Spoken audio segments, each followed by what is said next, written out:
hear me? We switched to different microphone stuff.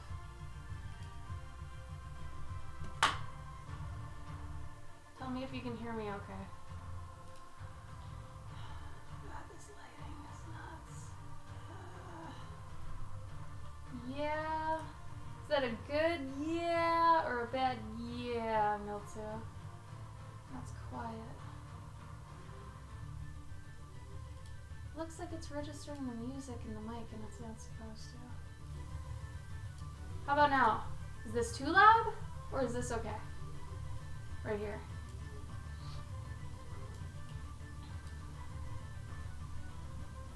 Hey DJ. Hey Yushin. Yushin, it's been a while. Miltu, Glitter. What's up, guys? Very okay. Alright. Good. See if I can't do something about what's happening here. White balance. No. Oh, whatever. Hey, Kristen, what's up? How's everybody's Thursday? It's Thursday, right? Yeah. Oh, man. Okay. I'm gonna go into this next part.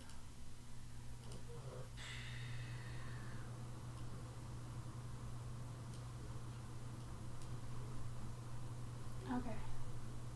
So today we are just going to be super chill and just draw chill stuff.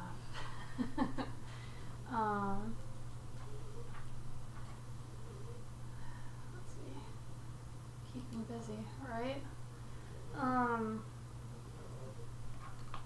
So I'm kind of torn on this piece right now. I started this last night and I haven't drawn something for myself for weeks. I'm just gonna say weeks. Has it been weeks? It's been weeks. So this was kind of me just kind of throwing up on the page, like, because I just needed to. I needed to regurgitate something. So I'm going through this little bout of little bit of uncertainty, I guess, with what I want to do with it, since I've got all these options and I've got all this freedom all of a sudden where I've been doing all these commissions, and it's like when you do a bunch of commissions you don't have that kind of freedom as much. I mean, I do, but I do have like certain things I stick to for myself when I'm doing commissions. So there are rules that I abide by, but when it comes to stuff like this, I was like, well, I want to draw an old lady. I want it to be, you know, nature inspired. I want her to be covered in birds, like all that kind of stuff. So I just kind of went for it, which is what you should do, you know.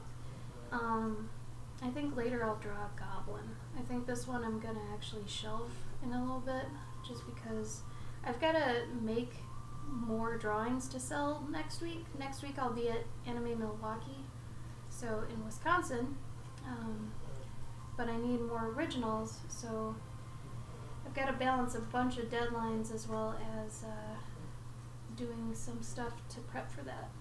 First con of the year for me, so I'm trying to figure out if I actually want to add highlights to her. I don't know, because I kind of like her just having this halo effect. And I wish this was more accurate. I don't know if you guys can see this as well as I can. Plus, it's really desaturated. Let's see if I can fix that.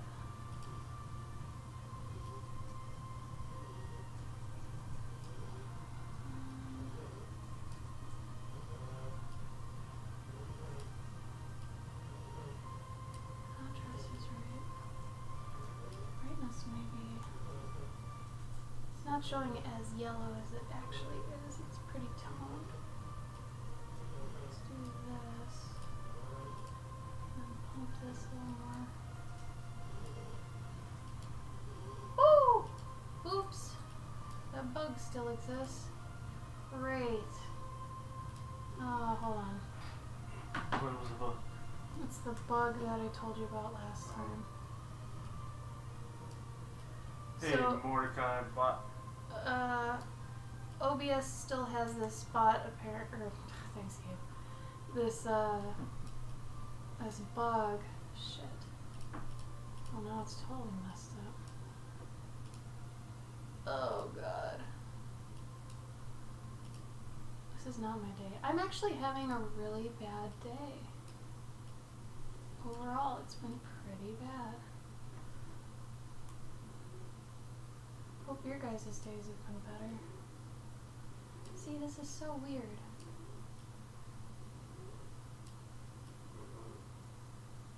So after Mac released their latest update, OBS didn't update their software, so when I do this one thing, and I thought it was fixed, when I do this one thing, it actually blows it completely out, which you just saw, so it sucks. I don't know who Peter Hahn is, but hey man, old ladies, gotta love old ladies. If you want to link it, Mordecai, I'd love to see it. This is actually kind of a redo of one that I did a while ago. Like a second stab. I'll actually see if I can find her, because you guys might... I guess it's considered it's not a redraw. It's a revisit. It's like the same lady, but I'm drawing her again, I guess. So give me a minute, I'll show you. Just so you know, I'm not ripping off this Peter Hahn guy. One, I haven't heard of him, and two, I've done this same picture technically years ago. So I have all the proof. Let's see. Gotta get past all my books.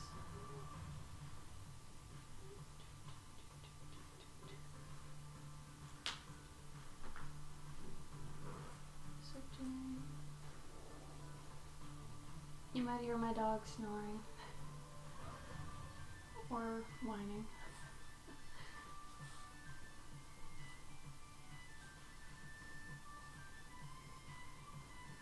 Where did I put her? She's actually a long time ago. Who am I kidding? It's probably years ago.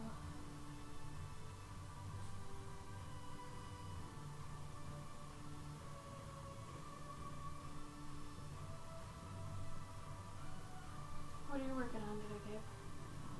Work. Work. We're gonna wake up. Yeah, it's been a day.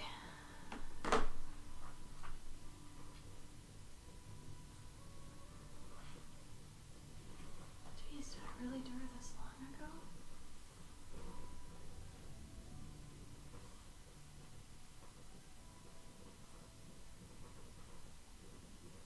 I'm guessing it's bound to look different at this point.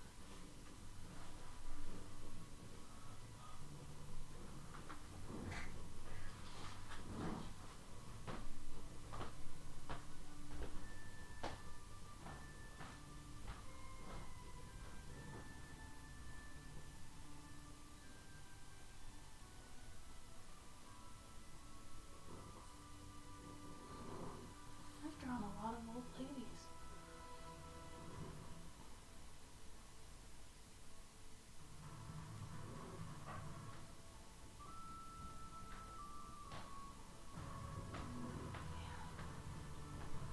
And this is even back to Krygor.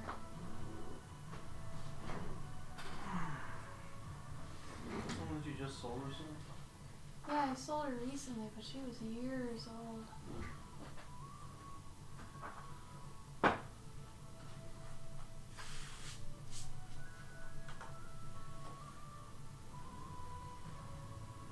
Are you manning the chat on that?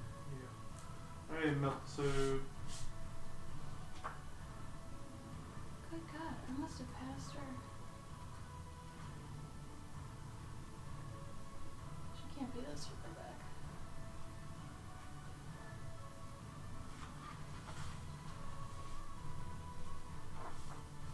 I'm trying to remember if I drew her while we were at Von House. think so, though.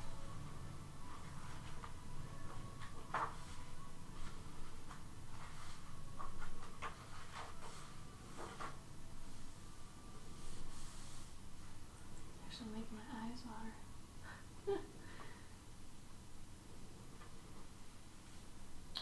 Hello, Jazzy. Hey, Jazzy.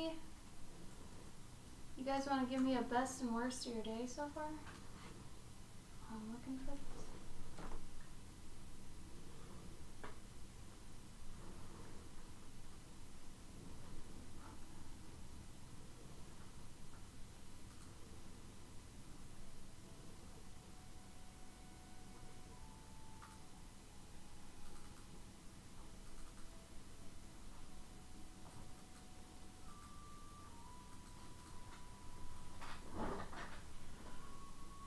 Did Mordecai post that link?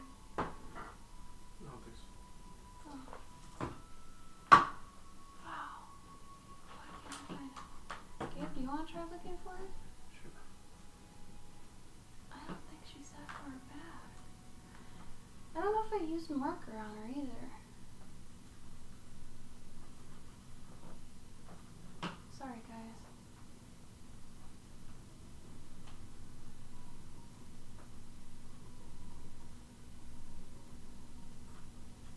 Well, I guess take my word for it. Gabe will look for her. Finally in the groove, but it's already 5 p.m. Hey, at least it's not 10 p.m. You know? Chilling our house today because windows got replaced. Best I got pizzas dinner. Hey, but windows getting replaced is one of the best feelings ever. Like when you have really nice windows that can open and close really well. Also, tacos and ice cream are a win. It's true.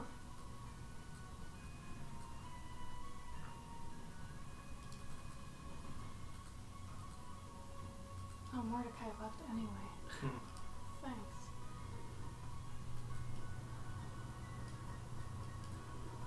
Alright. Well, whatever. Why are you working on your camera? Recording. Oh. Finally in the groove. It's true though, Jazzy, at least it's not like 10 p.m. I remember with my day job, not to have a pissing contest or anything, but just to have another viewpoint, I'd get home at like, 5. I only live like 10 minutes from work, but, it'd be the time you get home and you eat, and if you work out at night, you work out then. And then before you know it, it's already 8 or 9 p.m. And it's like, what happened? God, I really don't want to draw in. I'm not gonna. You know what? I'm not gonna. I wanted to draw in the highlights on her, but with the white background, which I don't know if you guys can. Yeah, you can see it well enough. You can see it better when I cover it. It looks a lot better, I think, without me going in and doing all the rendering on her hair. I was thinking about doing it and doing all the strands and whatever, but you know what? I actually really like what this halo effect's doing. So I think later, I might just even extend that out, bring it out more here so it's more solid, around the bird and all that. 'Cause yeah, I don't know. I did some very light highlighting in here, but not as much as I would have. I thought about adding whites to her eyes too, but I don't know, I just really like that almost empty Brian Froud fade look, where they've got those really dark eyes that just don't have any, I mean, they have life, but it's different.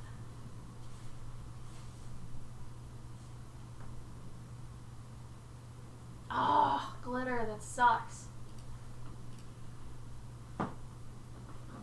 I had people that I knew that when that would happen, they would go return it and then go to a different store and buy it again while it's on sale.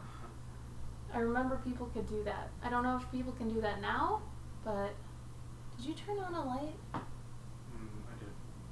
Because it's affecting my light. Cool. I know. It's not that bad actually. Go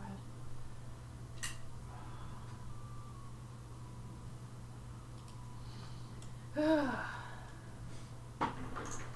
I'm glad to hear your guys' worsts aren't the worst.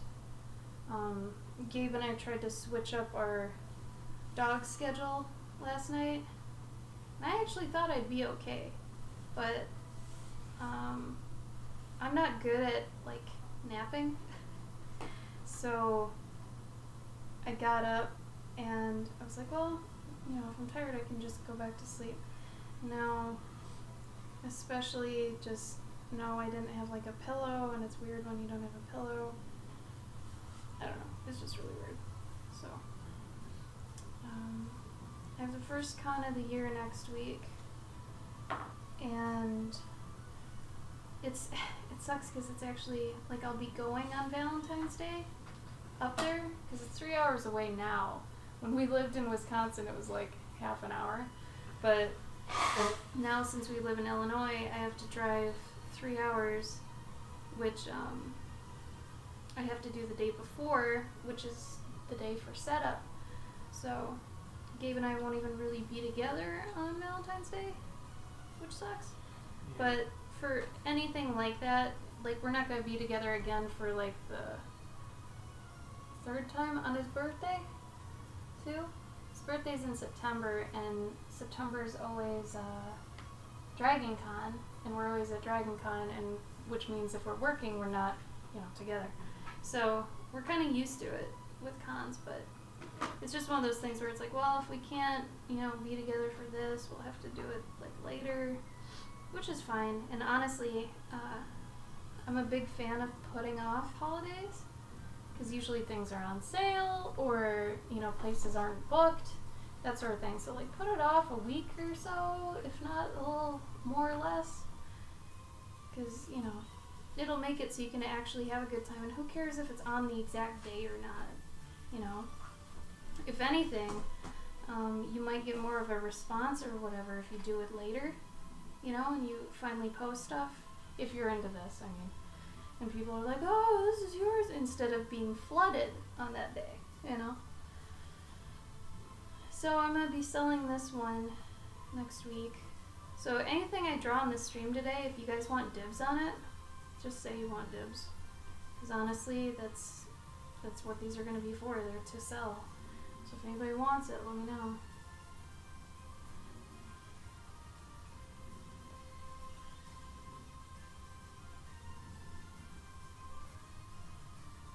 Oh, thanks, Krista. I don't like that guy came in and said my drawing looks like another drawing and then left. I think I'm annoyed by that right now. That's another thing. You guys probably shouldn't tell someone that their drawing looks like another drawing unless you guys are like super close. So that's usually going to annoy a bunch of artists, especially if they're doing an original piece. If it really does look like they're ripping off someone else's though, I'm going to say something because they might actually be ripping someone else's off. But, you know, if they're not, like if somebody's just drawing Green Arrow blue, obviously that's going to be, you know, ripping someone off. But anyway. I actually wanted to draw a goblin. Goblin. So let's do that. I just felt like drawing things that have kind of crinkly faces lately.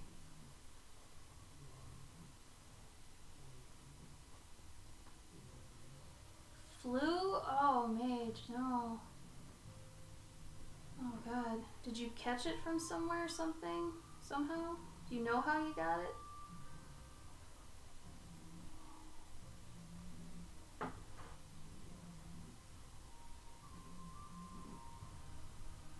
You know what I'm curious about? How come they never draw goblins with like gauges in their ears?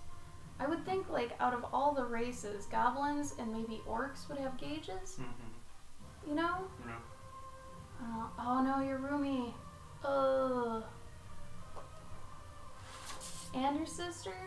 God, that sucks. I don't know anyone who has it, so hopefully it doesn't come this way. Ish. Well, I'm glad you're feeling better, though.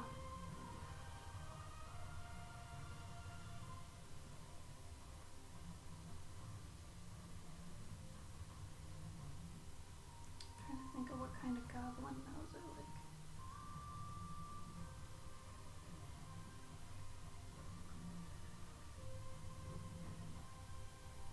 Big and bulbous, or...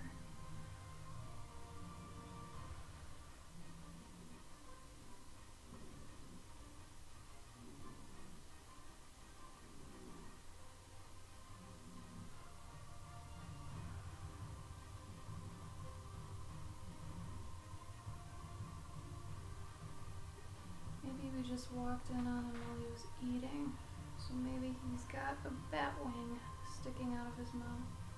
That could be cute. Also, how come goblins never have beards? He's very capable of growing face hair. I don't know, I always like it if like a couple little hairs are kind of like old ladies get hair. Mm-hmm. Like maybe there's a mole and there's a few hairs sticking out of there. But in the case of a goblin, like I could see that. Just a couple of random hairs in random areas. Maybe in their ears, you know?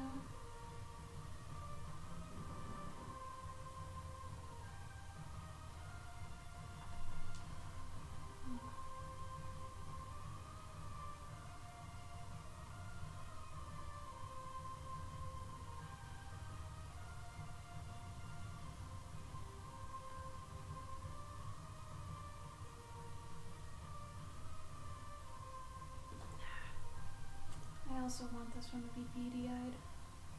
Maybe extra beady-eyed.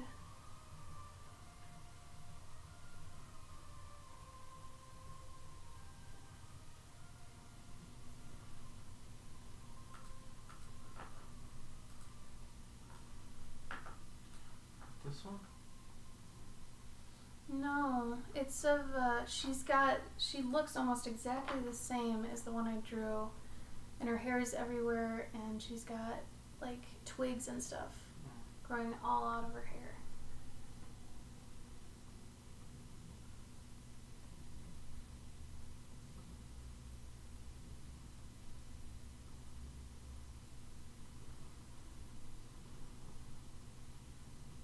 I think I'm gonna draw this goblin with crazy eyebrows.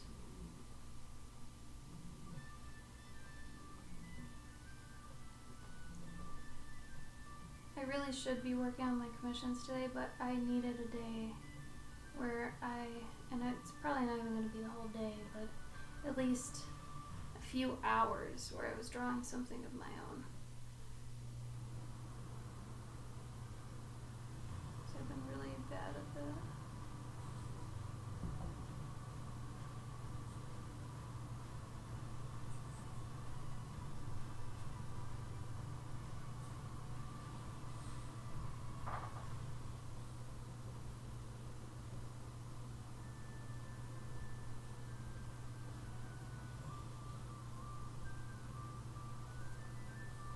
Maybe he's not mean. Maybe he's just uncaring, nonchalant.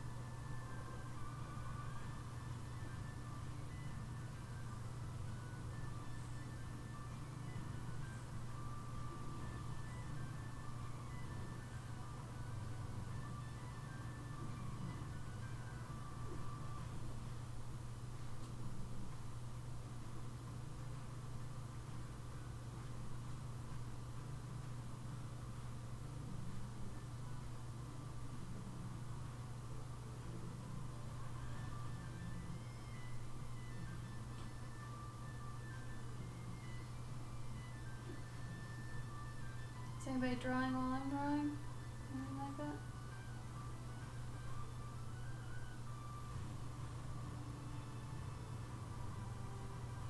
It is one of those things though that it's funny, because I remember when I would sometimes get like burnt out from drawing and need a break, or I'd have an art block, that it's funny now it's kind of switched gears and I'm always drawing, but it's the same sort of thing where it feels like since I haven't drawn my own stuff, I've got blockage. So when I finally actually do draw something, it's like my brain, part of my brain now actually like defragged, where the other part of it was on autopilot doing like commissions, so it was almost like I wasn't drawing. Whereas some of you know, like if you stop drawing for a bit and you go back to it, you actually are like, oh hey, I'm better, you know? I feel like I've got that effect without having stopped. Yes, that one. Yeah. 2013. So that was 5 years ago? Yeah. Pulse it? Yeah. I feel like, thank you for finding that.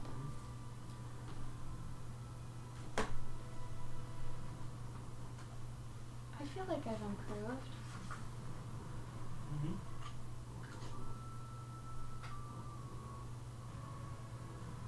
Oh, I didn't even draw her neck in like I did here. And I made her an elf in mine. Cute. And my new one. Man, her eyes are super wonky. That's crazy. That was a long time ago. Nice, Yushin. How do you like it? Good job, Mage.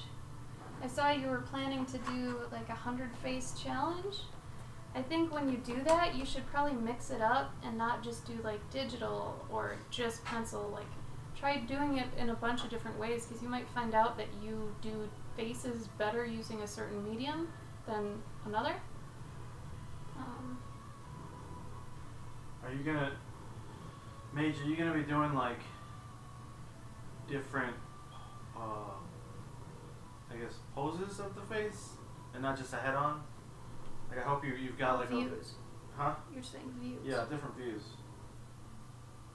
You do a lot of straight ons, but I'm guessing she was gonna do probably different angles. Yeah.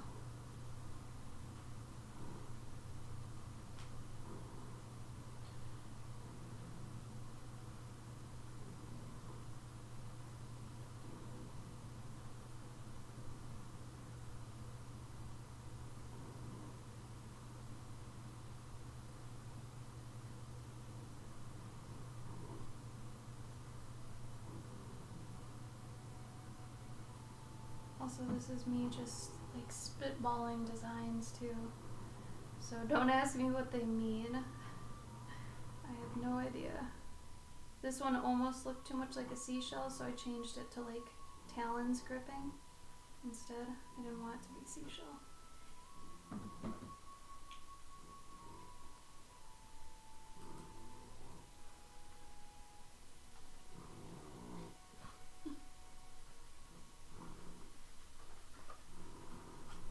Oh, yeah. Don't force yourself to do anything when the flu hits. So it'll just make it stick around longer. I didn't miss like a day of school for 10 years when I was in like high school and stuff. And at one point someone said to me, you know, when you do get sick, you know, if you don't rest, it's gonna stick around longer. And I think after that, I actually took that to heart, because it seemed like when I did get sick, I was that jerk that went to school. For some reason, no one ever said, hey, you know, save other people by, you know, staying home. And for me, it was like proving to people that I'm not sick. I also always had this thing where if I told people I was sick, I felt like everybody didn't believe me. So it's like I had to be there until they realized, okay, she's not faking it. And then it's like, cool, can I go now? You know? Because I don't know why I always thought people thought I was lying, but... Oh, Yushin got one of yours. Oh, really? Yeah, the Huan. Nice.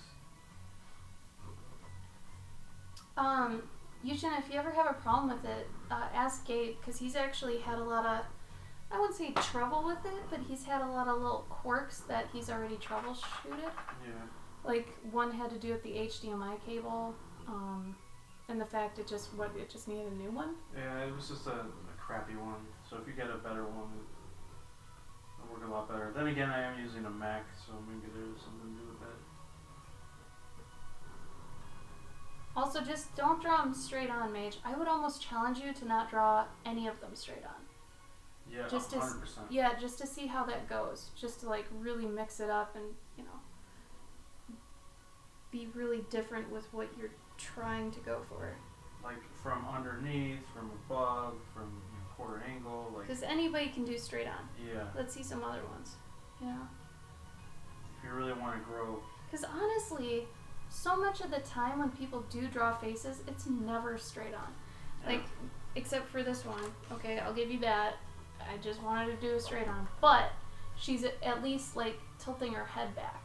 You know, so even if it is straight on, she's at least not, you know, at that angle where it's just 90 degree, you know.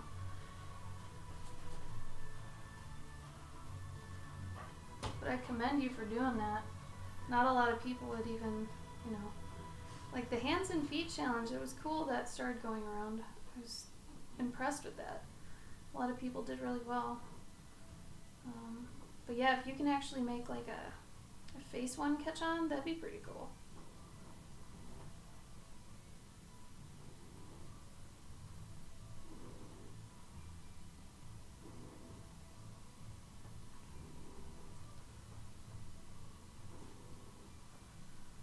I gotta sharpen my pencil, hold on.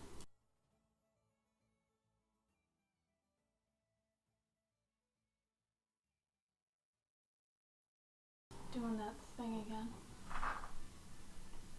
Solanas, thank you for the follow. I hope I said that right.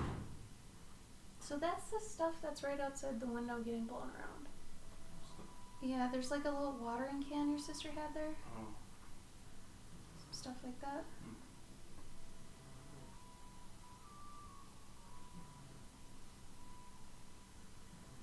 I mean, once you guys like actually study ethnicities and age groups, things like that, like a lot of other things become easy. So like the fact that I'm drawing this goblin right now, it's very much an old man, right? And if you know where like a lot of the parts of old man wrinkles are and things like that, that's going to help you with your fantasy creatures.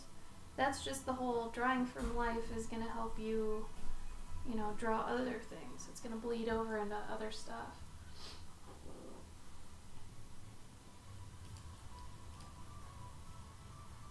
So, Mage, you're planning on doing the straight-ons? I wouldn't worry about making them consistent right now. I think you need more variety. A lot of your faces that you post kind of look the same.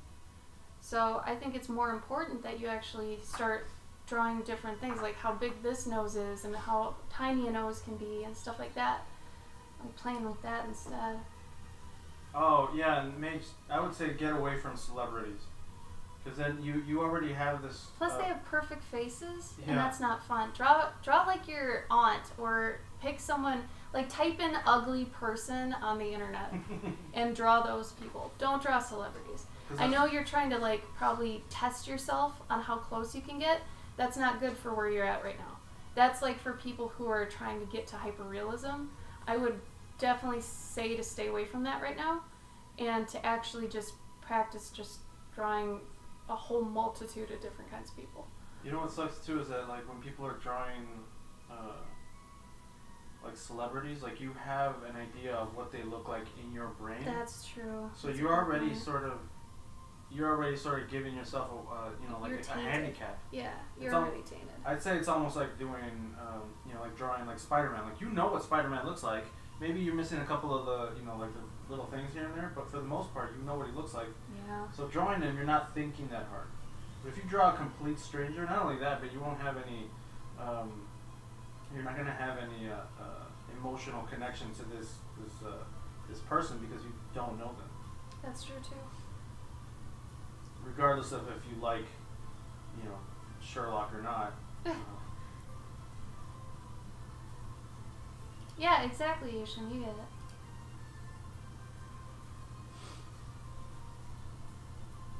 But Gabe's right, and especially the pretty person aspect of things, you don't want to draw pretty people, you guys.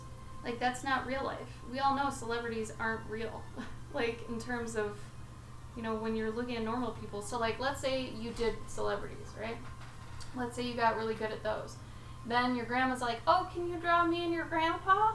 You're not going to probably be able to do that because you're not used to drawing all the stuff that's in there because you've been drawing, celebrities. Unless you pick someone like Anthony Hopkins.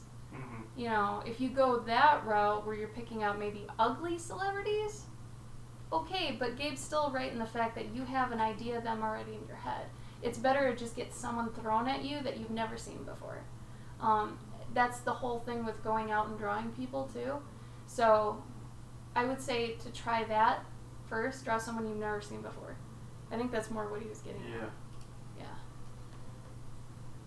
Good old Steve Buscemi. Ugly boy. Extra layered. Yeah, okay, Fire Seal. Except we're saying Google ugly people. You can't type in extra layered and get what we're thinking of. I love Anthony Hopkins, by the way. Meltsu, don't get me wrong. He's like my grandpa. I actually made like a celebrity family tree, like of my ideal celebrities, and he was like my grandpa, my number one grandpa. I love that man to death. He's so good. Yeah, I think also like what Yushin said is celebrities have Photoshop and they have like expert makeup professionals working on their faces. So even if you get like a red carpet photo where they're sort of in the wild as it were, they're still gonna have like on point makeup. Yeah, it's just better to pick someone you've never seen before. Just overall. If you really want to practice faces and the variance in faces, pick people you've never seen before.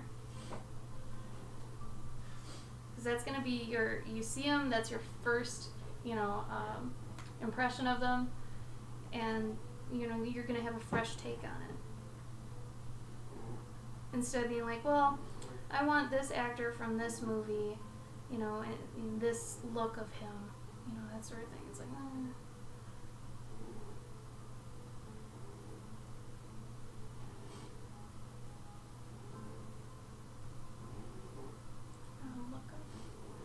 No, not just old people. I'm talking about people at Walmart, okay? Like, just go on people at Walmart and start, because you don't want to just draw old people either. You want fat people. You want meth people. You want all these different kinds of people, right? Fair enough. If you were like, okay, today I'm drawing meth heads, okay? You're going to get people with missing teeth. They're going to be gaunt. They're going to have their chins drooping, or their cheeks, sucked in. They're going to have dark eyes. You know what that's perfect for? Monsters and D&D and stuff, right? I know it's terrible, but it's true. It's an awful drug, whatever. But if you, look that up, that's going to help with that. Or if you look up morbidly obese, you're going to get really big people. And that's going to actually, it sounds weird, but that's going to actually help you to draw babies, too. Yeah, it really does, because you're going to figure out fat deposits. Right? And babies are just a simplified version of adults. So if you draw a bunch of morbidly obese adults, it's going to help you to understand how to downgrade that to be a baby. Stuff like that. You're going to figure stuff out. It's a totally different, morph side of anatomy that people don't always have you focus on, right? It'll help you with all those ogre drawings that you like to draw. Those ogres are pretty big boys. I just think you shouldn't do celebrities because not only that, but you're going to be really hard on yourself if they don't look like them. Exactly. That's another thing, because if you're not used to drawing people and you're used to seeing these people a certain way and you don't draw it like that the first couple times, you're going to beat yourself up. Don't do that. What was I going to look up? Oh, yeah. So I'm having a brain fart on this part of an old man's eye.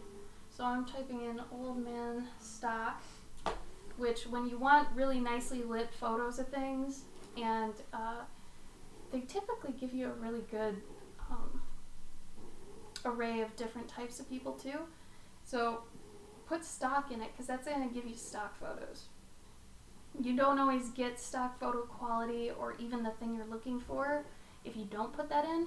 So like the fact I typed in old man stock. Oh, I hate Safari for this reason. I can never get the actual address. There we go. Okay, so maybe you guys can see that. This is what I'm talking about. So this is going to help you with that sort of thing we're talking about, where it's going to show you different types of faces and different people you've never seen before. And so this lady that I drew last night, I maybe looked at 3 references for her, and I picked the ones out of like the facial features, all the ones I liked. I picked this nose from one. I picked this chin from one. This mouth I wanted to do, so I just made it work. And then how this line is, I stole that from my grandma. Like, she's Frankenstein, but you wouldn't be able to pinpoint the references I use because they're just generic things, you know? But they're dialed differently because they're still human, you know? So, I guess I could do it that way.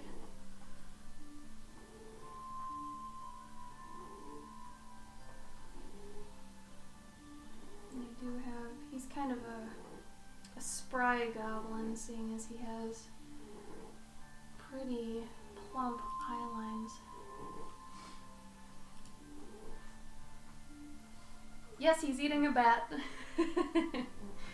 I figure goblins eat bats. A lot of them live in caves and stuff.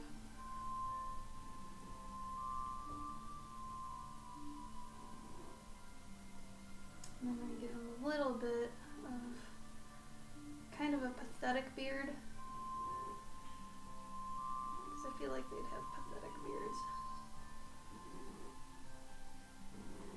Maybe he tried to tie it or decorate it, but it was just jank. He didn't have enough really, and it's kind of just everywhere. Split ends for days.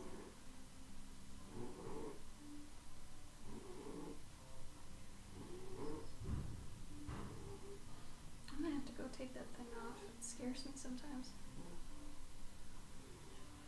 We'll take care of it when it does. No, don't worry about it. It's okay. I'll get it later. It's just... Must be windy out. Is it windy out? Sounds like it. Was it earlier?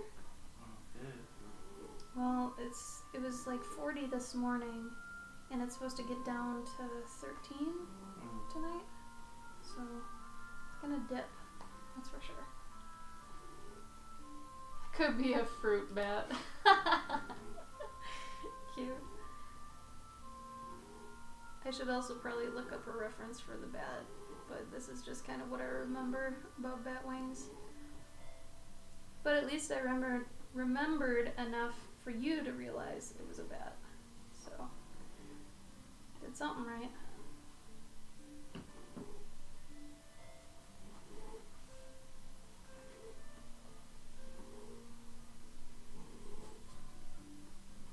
And this skin usually attaches down here to this area, which I almost forgot about that. So this is something you've learned from doing a bunch of elderly drawings too. I used to work in a nursing home, so I actually drew a lot of the elderly like live. So a lot of this stuff I still remember and have retained, but because it's not like they're moving much, right? They're just sitting there usually looking out the window. So it was actually a really nice opportunity to just kind of draw them just sitting there. Because even people at a coffee shop are moving a lot more.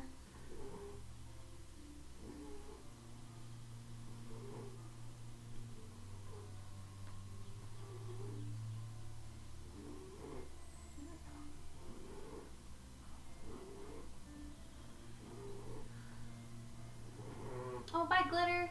Yes, puppy snores. She is snoring. Usually before the stream starts, me or Gabe, depending on who's streaming, will usually wear her down so she's not wired up during the stream. Because she can be really loud, especially if she's got her squeak toys going. So we like to make sure she's in her nap zone when we start streaming.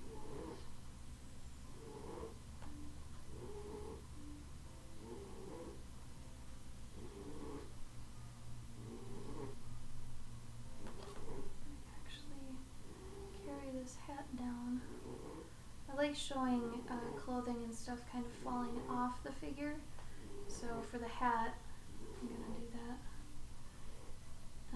I actually like here that his eyebrow is holding up his hat.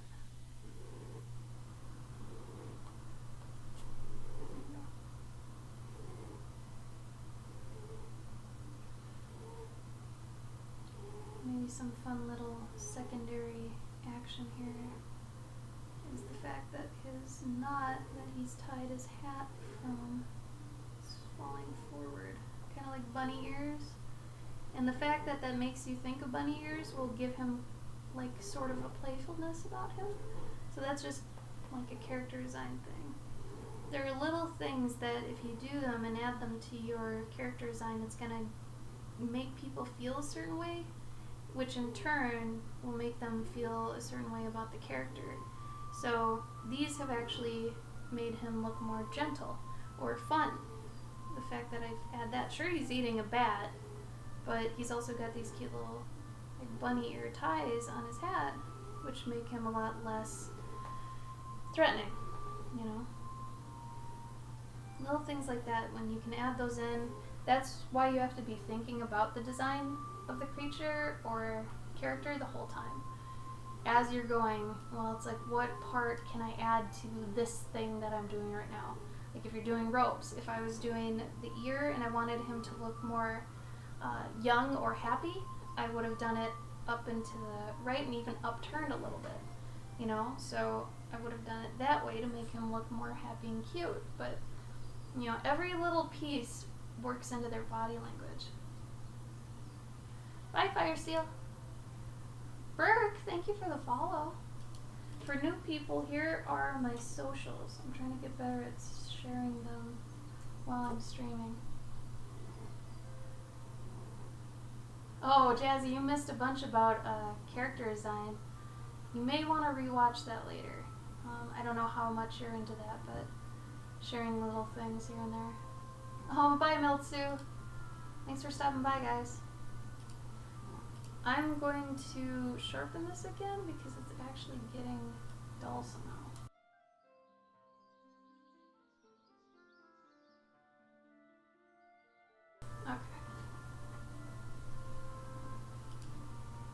Okay. Icarus, it's actually a goblin. But, yeah, this one was an older elf. You're right about that. If that's the one you're talking about, you're right.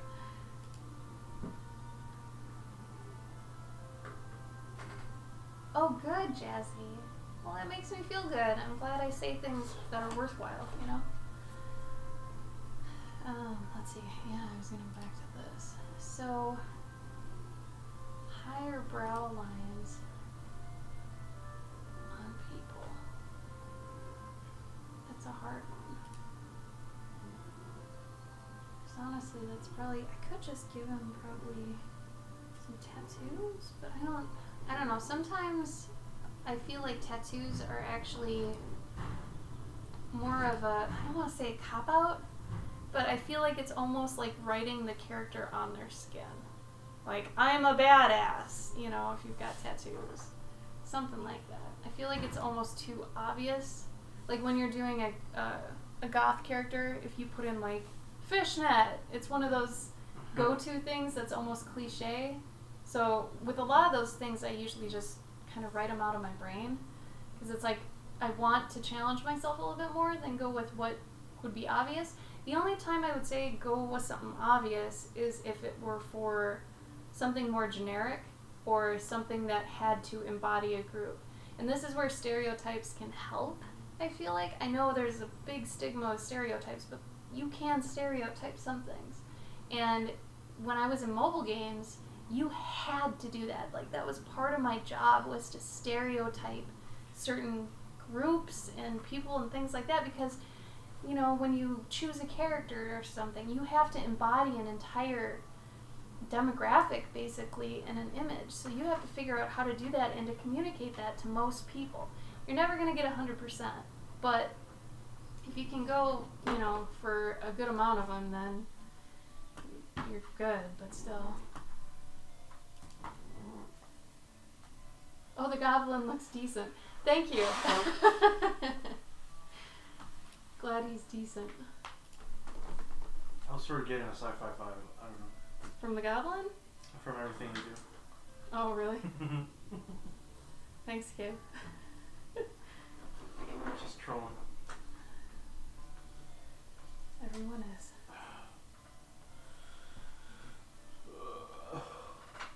There's this this one guy that keeps coming up in all these stock photos, and he's just creepy. It's just creepy. So apparently my there's something buggy with my my Planet Fitness thing, where it still had my address from when I lived at Bad House. Did you have even Planet Fitness? At some point, I guess. I don't remember this. Ooh. Yeah, I do not remember joining Planet Fitness. So, what does that mean? They updated it. Oh. You made it sound like there was like nothing you could do. I'm actually gonna make him have huge eyebrows. Yeah, there we go. That feels a lot better.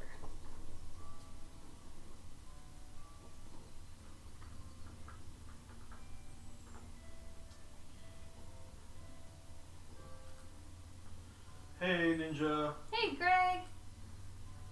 Aw, you look lovely. How you doing, Greg?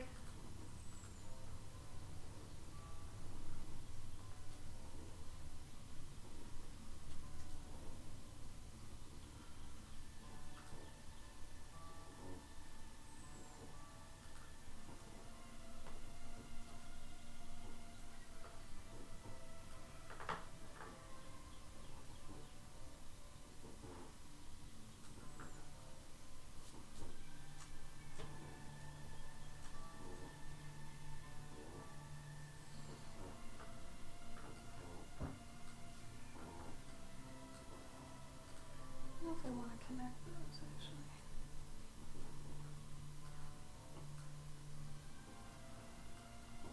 Tired, sick, and feel like death? No! Greg, did you get the flu too? Everybody seems to have the flu right now. That's no good. We're okay. We don't go out much, so we probably avoided a lot of crap. However, I bet I'm gonna come back sick from the first one. I'll bet you anything. So this is kind of interesting. On a lot of old men, just a little old man hack, I guess. A lot of the smiles that you get, this line never actually connects to your mouth. Okay, this line that comes from your nose doesn't connect to your mouth. There's a line that's on your mouth that actually goes down and connects to your chin. So, to sum up what's going on, if you've got a nose, right, you've got the nostril, the smile line's coming off that area, but it doesn't actually connect to the smile. Okay, there's another line that's here that is actually connecting down to the chin. Okay, and then there's actually a third one over here that comes off of the cheek, and when you get thin enough or your skin starts dragging enough, this one comes down too. And sometimes these two connect and form a little jowl here, right? So, old people, fat deposits, all that. What's a stream? It's over here. I could. Except like the air, I have sensitive teeth. Zygomatic. Whoa, Jazzy. What does that mean? That is a word. Oh, cheekbone. Damn. You too, Yushin. I'm sorry we're not on earlier. I hope you enjoy your sleeps. Okay, Greg, I'm glad it's not the flu, though. Flu would knock you on your butt. If you're still sick next week, don't you go to Anime Milwaukee. Don't get people sick. That or wear one of those cool masks. Yeah, or make it part of a cosplay. You dress as what is it that Princess Zelda dresses up as? Chic. Yeah. So, if you guys want a real life example of what I was just talking about, look at this guy. Dr. Hazard. Cute. And like I said, from the nostril, there's a line here. Here you go, Jazzy. Here's your smile talk. But it doesn't actually connect to the mouth. And on some people who have really wide mouths, it'll look like it does, but it might actually be overlapping their mouth. But it doesn't usually actually connect. Oh, there you go, Greg. That should work out fine. See, my problem is not making my goblins and trolls look too much like my other one, Grigor, which I'm kind of getting that vibe from this now. But I guess if I'm ripping them off myself, it's okay. I'd rather not though, so as long as I don't make him too close, I think we'll be okay.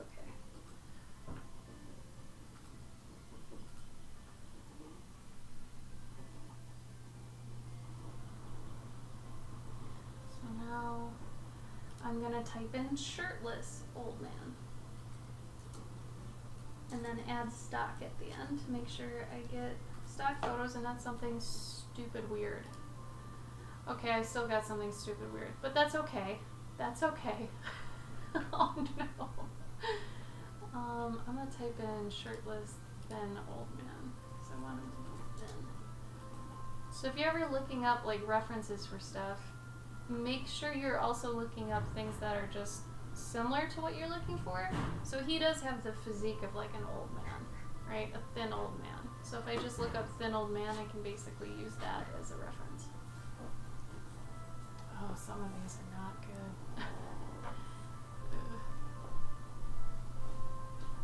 These aren't even old men. Some of these are like super beefy, ripped young dudes. It's like I typed in old man. You know what? Asian thin old man. Asian thin old man stock. There we go. It may sound bad, but at least I get the results I'm looking for, you know. And sometimes you gotta do that.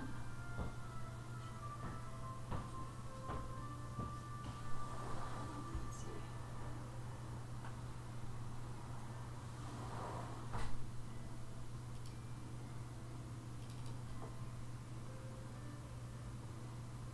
Just want him on the side. Does anybody have any fun plans for the weekend? Don't worry, I'm not going to ask about Valentine's Day.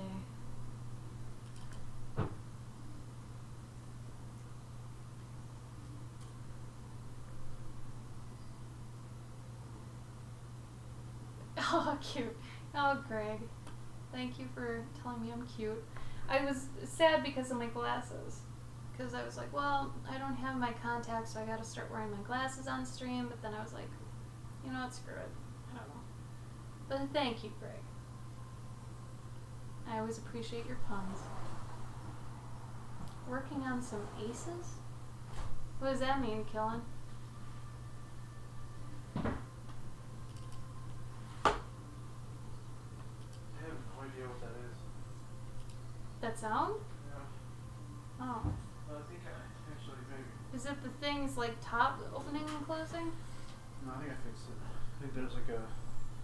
It's like a little box where you put sprinkler into, or the hose. Right. Yeah. I don't think it was like shut completely. Oh, thanks, Kellen. Here, I'll throw in my socials real quick. Also, ACOs, yeah. Gotcha. ACOs. Artist trading cards, stuff like that. ATCs, ACOs. That's okay, Kellen. Who's doing ACOs? Killensworth. Nice. Gabe here does those almost exclusively. So Almost. basically.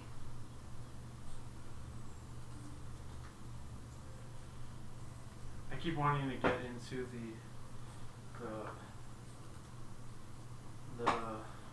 the industry of doing those, but no. Are you talking about the fan art ones? Yeah. No. I mean, it's working for the companies, but it's like you get paid so little. It's not worth it. Mm-hmm. And plus, every time I see my friends doing it now, like, It's a lot of work. And it then- is, but it's also like, I don't know. I think it's like the bottom rung. It's like QA Yeah. of yeah. doing that. It's like yeah. and everybody I know that's ever done those for a company gets stuck. Like Yeah. they never get out of it. And they like saying, "Oh, I work for Marvel. Oh, I do this." It's like, "Oh, you do? What do you do?" and then they're like, oh, I do, artist trading cards for blah, blah, and it's like, oh, okay, that doesn't mean you work for Marvel. It's almost Sorry. like, It really doesn't. like when you're like, oh yeah, I work in the movie industry. Oh, yeah, I what work do you at a do? theater. Yeah. Or like, I work in the gaming industry. Oh yeah, where do you work? GameStop. Not that GameStop is a bad place to work at. But it's not the game industry. It's not the game. Yeah. It is, technically. No, it's not. But As someone who was in the game industry, you cannot say that. no, technically speaking, it is part of the game industry. Because Part of it, but you can't. No one would say But that. no one would say that. No one would say that. You know what's crazy? Is my school counted that as a gaming industry job. Yeah. Which is messed up. Killens, just to touch on this really quick, if you sell fan art though, you shouldn't, and you should check out that website. Because fan art is nice and whatever when it's from a place of love, but you really shouldn't spend too much of your artistic career on it because A, it's taking time away from you and your portfolio making and just you being able to grow yourself as an artist because you're not doing as much work doing fan art as you would be thinking of something 100% that's yours. So think about that. If you do that, if one person was just doing fan art and one person is just doing original art, who do you think's gonna grow in their character design and stuff faster and better? The person doing original. So yeah, that's gonna take a while to get to Blizzard or Riot level. So I was in the gaming industry for 10 years and I got out of it because it's actually kind of poisonous, I'm gonna say, especially for women, and it's true. But if that's really where you want to go, I would say to try to talk to a lot of people who are in the industry or who are where you want to be and ask them what it's like where they are. Because depending on who you talk to and what part of the industry they're in, it's going to change the story. And you have to figure out, oh yeah, I want to, do concept art, which everybody says, yet nobody really knows what they're talking about. You have to actually research all these different job titles in the gaming industry to actually pinpoint what you think you'd be good at. And to try different things. Maybe you'd be good at texturing 3D models. Maybe you do want to do concept art, but there's a lot of stuff you have to learn to be able to do concept art, especially the idea of impermanence. A lot of the time, here's the misconception extraordinaire of concept art. People see it all the time online or in books, right? Concept art books and stuff, and you'll see the character, and you'll see maybe one or two examples of them in their outfit, right? And you're like, man, I want to do concept art. They're not showing you all the hundreds of other drawings that the artist had to brainstorm and then throw away, and then dwindle it down, and then brainstorm and throw away hundreds of drawings, right? So you have to be able to draw quick, you have to understand shape language, you have to know silhouettes, body types, props, all these sort of things backwards and forwards, and not only that, but to be able to throw away your art easily. A lot of people don't realize that. They think you're just doing this one drawing and making it really nice and all that. No, that is not what concepts are. So many people like that. I went to so many talks too, and they're like, oh yeah, I want to get into concept art. And I'm like, do you know what that entails? Well, I know you get to draw characters, and I just want to do that. It's so much more, dude. Like, I don't know. It's a huge process, and at least you understand that, and that's good. That's a good place to start. But really, I don't know where you are in your journey, but if you're not already kicking ass in a lot of ways, it's going to be really hard to catch up to the people that work at Blizzard, Riot, Disney, all the big name companies. Like, you almost have to be a prodigy nowadays to get into those places. It's ridiculous, No, Mage, they don't. I've talked to colleges and stuff, and a lot of people, it's like, well, have you even interviewed someone at the level or talked to somebody, or even if you research online, even if you type in concept art job, what do you have to do? All this sort of stuff. That's going to vary depending on, the job title exactly and where it is. Because job titles are actually BS too. Depending on where you work, it's usually crap. They don't matter. really. You could be a character designer and end up doing all this other stuff too, like prop design, animation, all these sort of things, depending on if you're at a small company, big company, all that sort of stuff. I know, right? You'd think don't go in blind, but I mean, people at college level don't know that.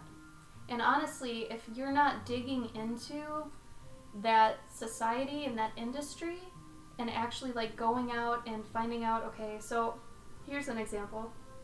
If you really care about getting into the industry, you'll want to search IGDA, I think it's .org now, the International Game Developers Association in your area. And it's pretty global. And find your chapter, dig your heels in and go there. And talk to everybody you can there, make friends. That's going to be your support group if you want to go there. If you eventually want to go to the coast or something, you're still going to have to start making, friends with these people because you don't know who they know. They might be able to get you in somewhere, or they might be able to get you, like, at least an interview with someone. All this sort of stuff is super important if you really care about it. Now, we went to college with a lot of kids who are like, I want to work at Disney, I want to work at Blizzard or Riot, right? And they didn't do anything. Like, they would complain about doing work. They wouldn't do work outside of school, right? They barely drew, and they wanted to be a concept artist. It's like, these are all red flags. You have to draw a lot. You have to draw multiple times every day for hours and hours and hours. So if you're not getting used to that already, it's not going to happen. It's not an easy industry to get in. It's cutthroat, especially nowadays. So, yes, Jazzy, networking, so important.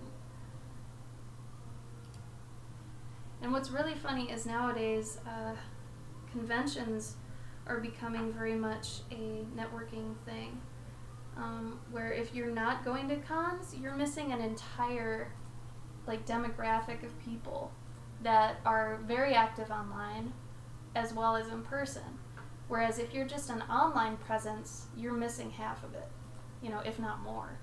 Because being an online presence is super difficult to actually get in front of enough people's eyes and to stay there and to just beat out everybody and be there. It's difficult, but when you're actually one of those people that steps out and actually goes places too, you're setting yourself apart from just the internet people that do stuff at home and that's it,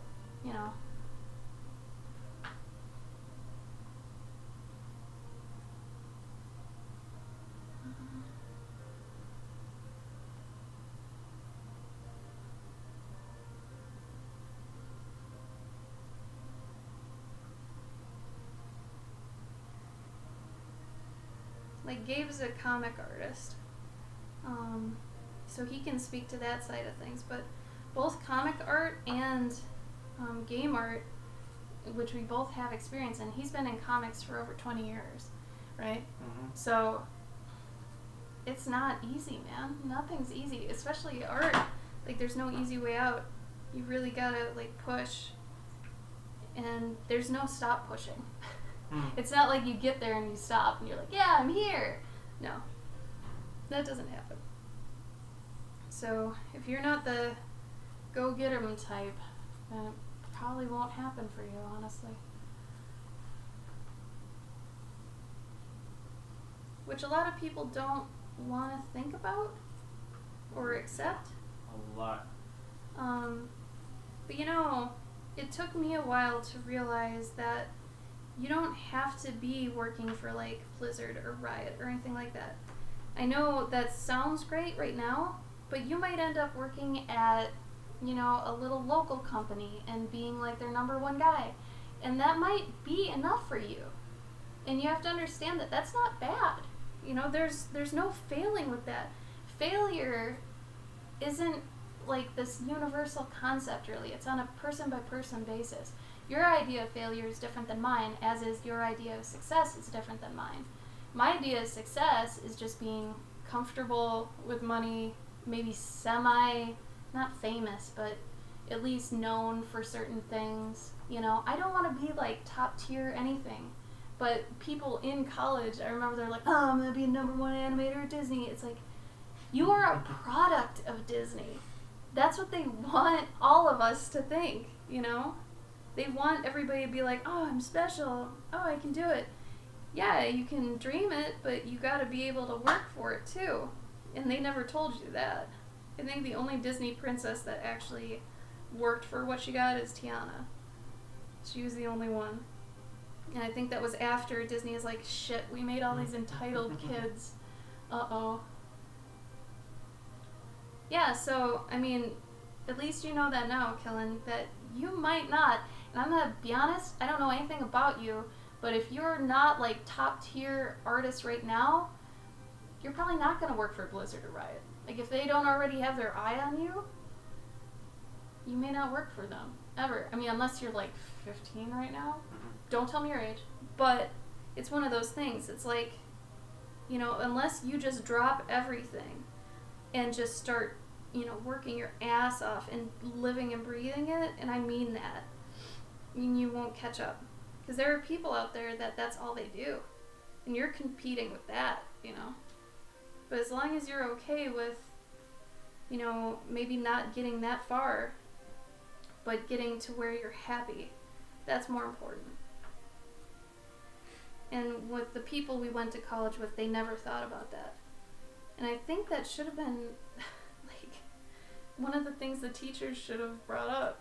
I wish there was, like, Reality class 101. Well, that's one of those things that, like I'd love to be a teacher, but I'd probably get constantly, like, in trouble, if not fired, for saying, like, you're not going to make it. Like, and, I mean, sometimes I think people need that, you know, that you're not going to make it in order They to... do need it. Yeah. Some will fight back. If you guys have ever seen the movie Whiplash, there are some people that'll just be like, oh, you're right, I never will make it. And those are the people that won't make it. The ones that will are typically the ones that'll be like, you don't know what I'm capable of, and they'll just go do it. You know? Like, a lot of the people that will do it are already doing it, you know? That's the thing. The people that are gonna get there and do it are already doing it. There's no real wishing, they're just naturally doing it. A friend of mine from college who never did any of those things, like saying I'm gonna work for this, saying I'm gonna be here, he was quiet, he always just did his work. He worked outside of school on his stuff all the time. He works at Disney now, and he's one of their top tier animators.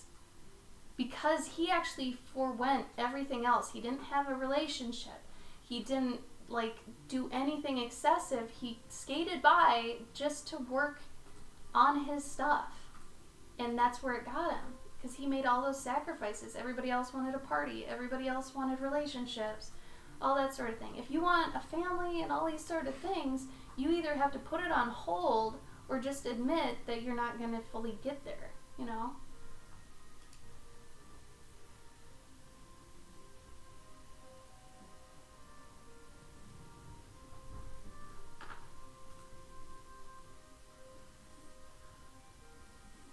Damn, Jazzy, there you go. You're lit up about it, you get it. But it sucks because even if we tell teenagers this, which we have, both Gabe and I have gone to, like, colleges and stuff with, you know, what knowledge we have, we've talked to them, and since they're kind of rebellious teens, they'll be like, yeah, well, I'm still gonna make it. It's like, okay. Do you draw during the day? Oh, I draw in drawing class. Okay. Hey, how's that new Kingdom Hearts game? Oh, it's so good! Oh, God. Failed. Done. Yeah, and if you've got people who are playing video games too much, and believe me, I used to be a huge gamer, but I also balanced it with art to the point where I wasn't failing. But if you know people who are doing video games more than they're doing art, yeah, no. That's not going to work out for them. They're not going to get to those dreams that they keep speaking about.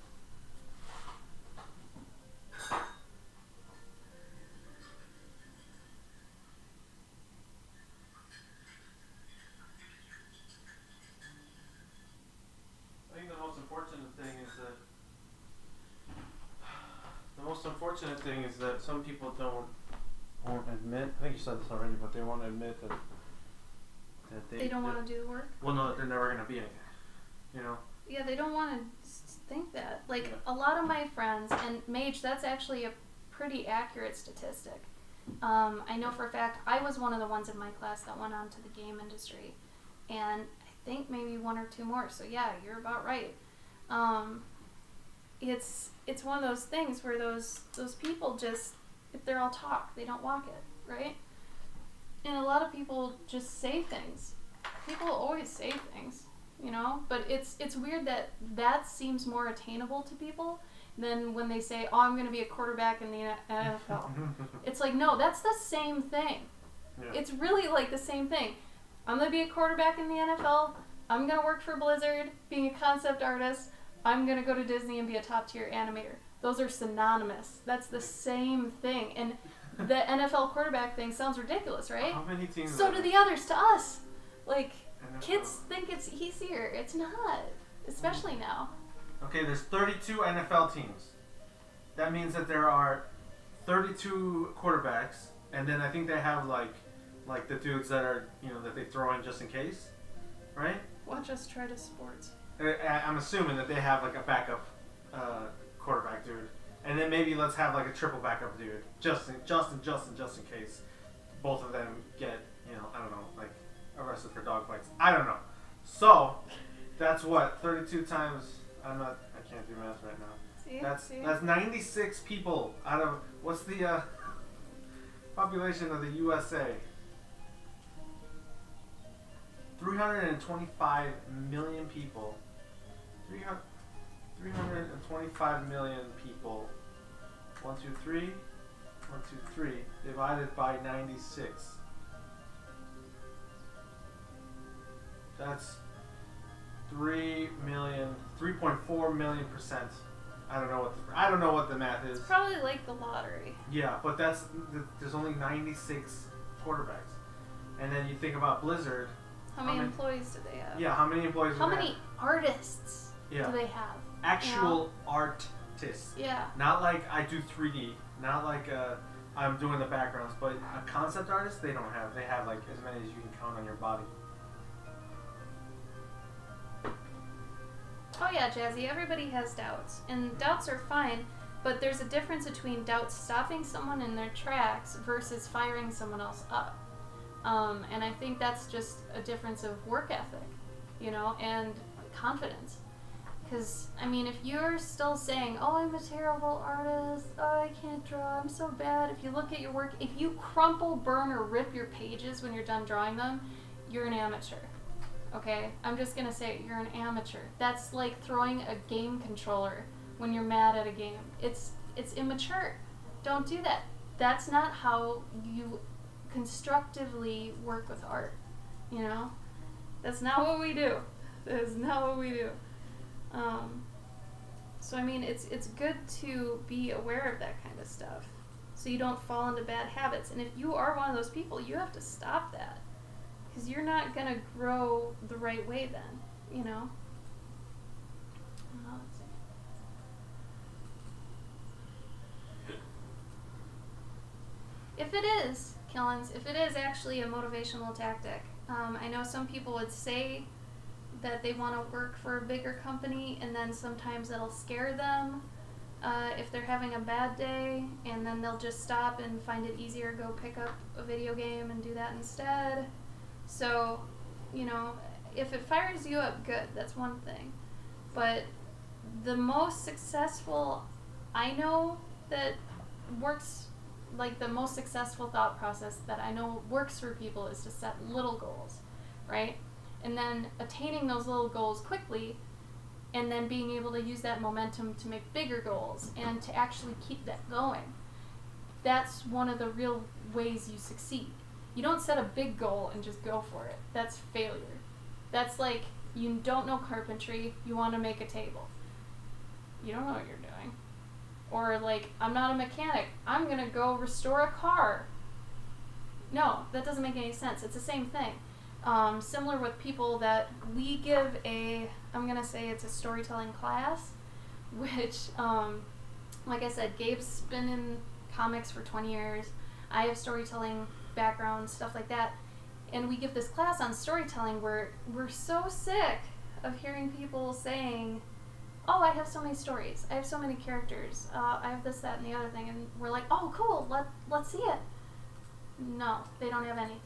They can't show us anything. They're just like, oh, they're all up in my head. I'm like, what good's it gonna do up there? You know, start getting stuff down. And if you don't, you're never gonna get it out. And the thing that we do is we actually, during June, we have a thing called Journey June, where we actually teach people how to go through a story with characters and for themselves to actually go through beginning, middle, and end of writing and completing a story, at least a draft, right? Because so many people say they have stories, but they've never actually written a full one, even a tiny one, you know? And if that's something that you're into, you should really just do small stories and see if you even like it. A lot of the people that did our challenge last year were like, you know, I can't finish this. I don't like stories. I don't like telling stories. And we're like, well, good, you figured out something you don't like. That's as important as finding out what you do like. Now go spend your time on stuff you like, you know? Instead of being technically a poser, right? Don't say you like something when you don't even know if you do, just to be cool or whatever, you know? It's really weird. So I don't know. I don't know why it's a thing where people want to prove they have stories and characters, but they have nothing to show for it. They might have a couple concept sketches, or they're like, oh, I just like world building. Do not world build. Just don't. Because if you're doing storytelling right, the world will build itself. When people tell us that they like to world build, I'm like, well, is it for D&D? And if they say yes, then that's its own thing. But if they do it for their stories, and that's all they ever do, that's nothing. That doesn't matter. Because what you're going to do if all you do is world build is you're going to build your characters a prison, basically. That's their world. You're going to make all these rules and stuff that they can't even move in. They can't even exist in. Because you've done this, like, detailed work on this world. It doesn't make sense. You have to make the characters to actually make the world themselves. If, like, I design this character, depending on how he looks, how his, what he's wearing, if he's outfitted for his occupation, if he's wearing a bubble on his head that'll tell you about the atmosphere, your characters will world build for you, okay? And that's why character design is extremely important. I'd say most important, okay? Because, yeah, you could have a character that is the world, but you still need things to reflect the world off of for it to build itself, right? So, anyway. Killins, we'd be happy if you joined. The main thing, though, is don't have any pre-existing characters. You want to make up a character for this specifically. And the other thing is, it's not an art challenge. It's a storytelling challenge. So, what we want in terms of, like, what you draw, nothing finished. We don't want anything finalized. We don't want any final sketches or anything like that. They're like thumbnails or roughs. Because that way you'll for sure finish them every day, you know? And it's a draft. We don't want finalized art for a draft, right? This is just to lead you through the process. And if you want to post it online, cool, we do encourage that, because you should be okay with posting crap online. You should be okay with it. You know, there's a whole idea of not being a perfectionist with your Instagram gallery and all that stuff. Save that perfectionism idea for an actual portfolio on a website, like your domain name. Instagram is meant to die. Like everything you put up, it's meant to get buried, okay? So everything you put up there is just temporary. It's just going to get buried the minute it's posted, right? You're born, you die, that sort of thing. So we usually say to post it to get used to that idea, but if you don't want to, that's okay too. But either way, as long as you're getting every day's prompt done, and if you want to practice it ahead of time, if you go to Journey June's Instagram, which is actually Journey Through June, I couldn't actually get some other person has it. If you go to this, and you want to practice ahead of time, all the prompts are there. So you could go through a whole story a couple times before we even get to June. So it's up to you. So it's just funny to me that more people found out they don't want to do stories. And I'm fine with that. I'm glad they figured that out. You know, that's important. But, you know, if they hadn't figured that out, they'd still be telling people, oh, I've got so many stories, you know, and they'd just never write them. And they'd keep thinking in their head they're going to. That's a lot of wasted time. So if you actually, you know, buckle down and try to actually do this thing and find out that you either can't or you don't want to, which is more important, that's not an actual end game that you want, don't waste your time. Who are you trying to impress? You should only be doing things that make you happy, right? Don't waste your time with something that doesn't. So, anyway, all that.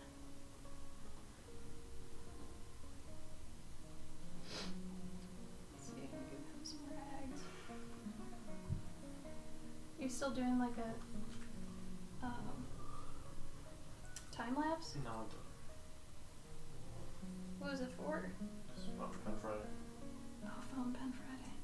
Did you make a hashtag for that, or is that already a hashtag? It's already a hashtag. Oh wow, I didn't know that. It doesn't have a lot, but it's all good. On the bright side of things, we did have around 30 people finish. So that's 30 new original stories that were added to the world. Think of how cool that is in a month. People, just regular people like you and me, just made stories, right? How cool is that? And then, so at the end, we gave a storytelling class, like how to actually make your story into a book now.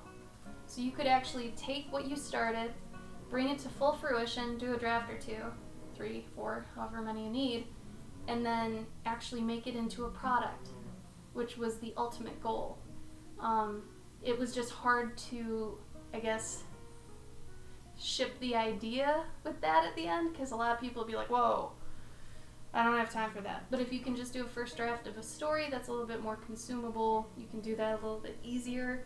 But if you do get that far, then we teach you how to take it to the next level and to actually, you know, we were saying you're earn to learn, how to do the next steps.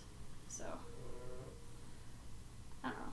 Because some, you know, some of these monthly challenges and stuff, they give away things, or, you know, you're doing it for the hashtag, stuff like that. We wanted one that was completely separate from all the other artist ones, but still one that was very art-centric, or at least had to deal with a lot of the things we know artists deal with.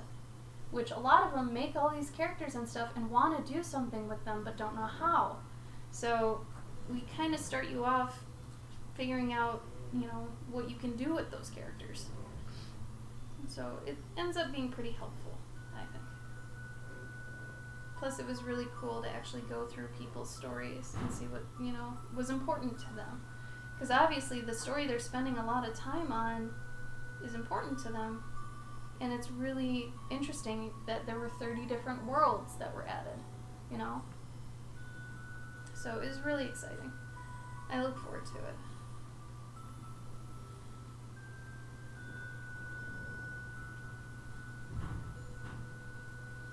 I got a feeling that that's the next door neighbor. I don't think so.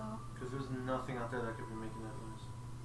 Actually, it might just be the wind going into that indent, like by the window. Awesome, Kellen. Glad to hear it. That's what we're about. We've been doing these Twitch streams for over 2 years now. And usually, you know, it's great to hear that from people that we're inspiring, because really, we're no bullshit people. We're not going to tell you, oh, you can do it, if you're not actually doing it, you know. We're not coddlers. Nothing like that. So, you're not going to get that from us. So come to us when you want the tough love. Gabe streams on Mondays too, by the way. For anybody that is wondering about Gabo over here.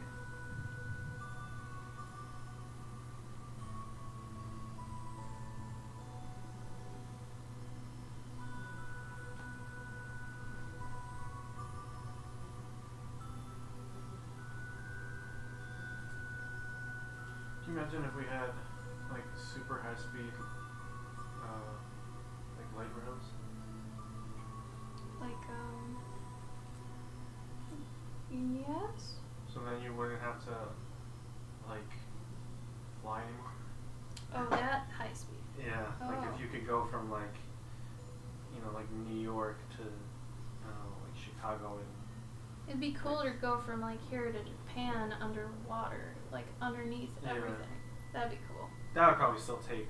That would take tons of time, but it'd still be cool. Yeah, but from here to, imagine going from Chicago to New York, and if you could do it like in 3 or 4 hours, like on a train, I'd much rather take that than a plane. I feel. Yeah, I could see that.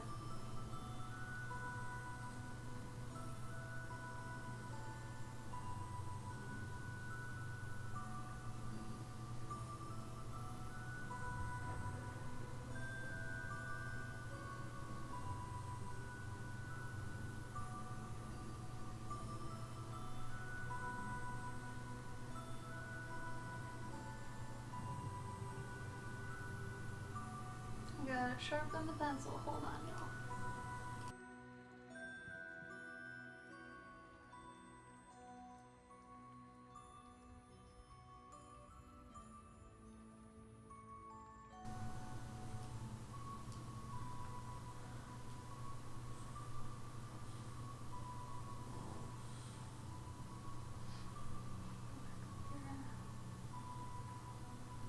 Oh, okay. What? Apparently you can, Breath of the Wild, you can use your shield to surf on. Cute. I remember reading an article recently about a girl who beat the game without knowing the basic tutorial because she skipped that shrine. So like she didn't even know how to, dodge or jump or anything like that. I still don't know how to dodge it.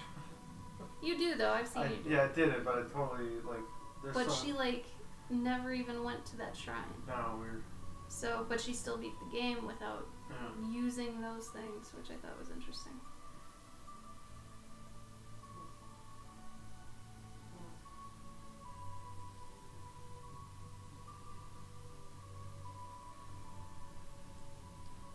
Auto train from Florida to Virginia, Jazzy says. 14 hours? Ugh. So I guess that's what Gabe's talking about, yeah. So instead of 14 hours, it'd be like 2 or something. Yeah. That's what we need. I mean, how quick is the train from Chicago to Wisconsin? That one's like an hour, right? It's like 2 hours. Okay, so you save an hour. Well, basically? not like a light rail, like one of the super ones. You'd get there like in 15 minutes. Yeah, imagine that. Then you literally wouldn't. No one would need to fly anywhere. Do you want to doodle something real quick while I go to the bathroom? No? Just start working. Okay. Hold on, guys. I'm going to go to the bathroom real quick. I'm going to put this on so y'all can look at my lady. I will be right back.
And if anybody's curious, for these past 2 drawings, what I've been using is just a brown colored pencil. Nothing crazy, nothing like, super intricate, expensive, what have you. I'm just using one colored pencil. And then maybe some white,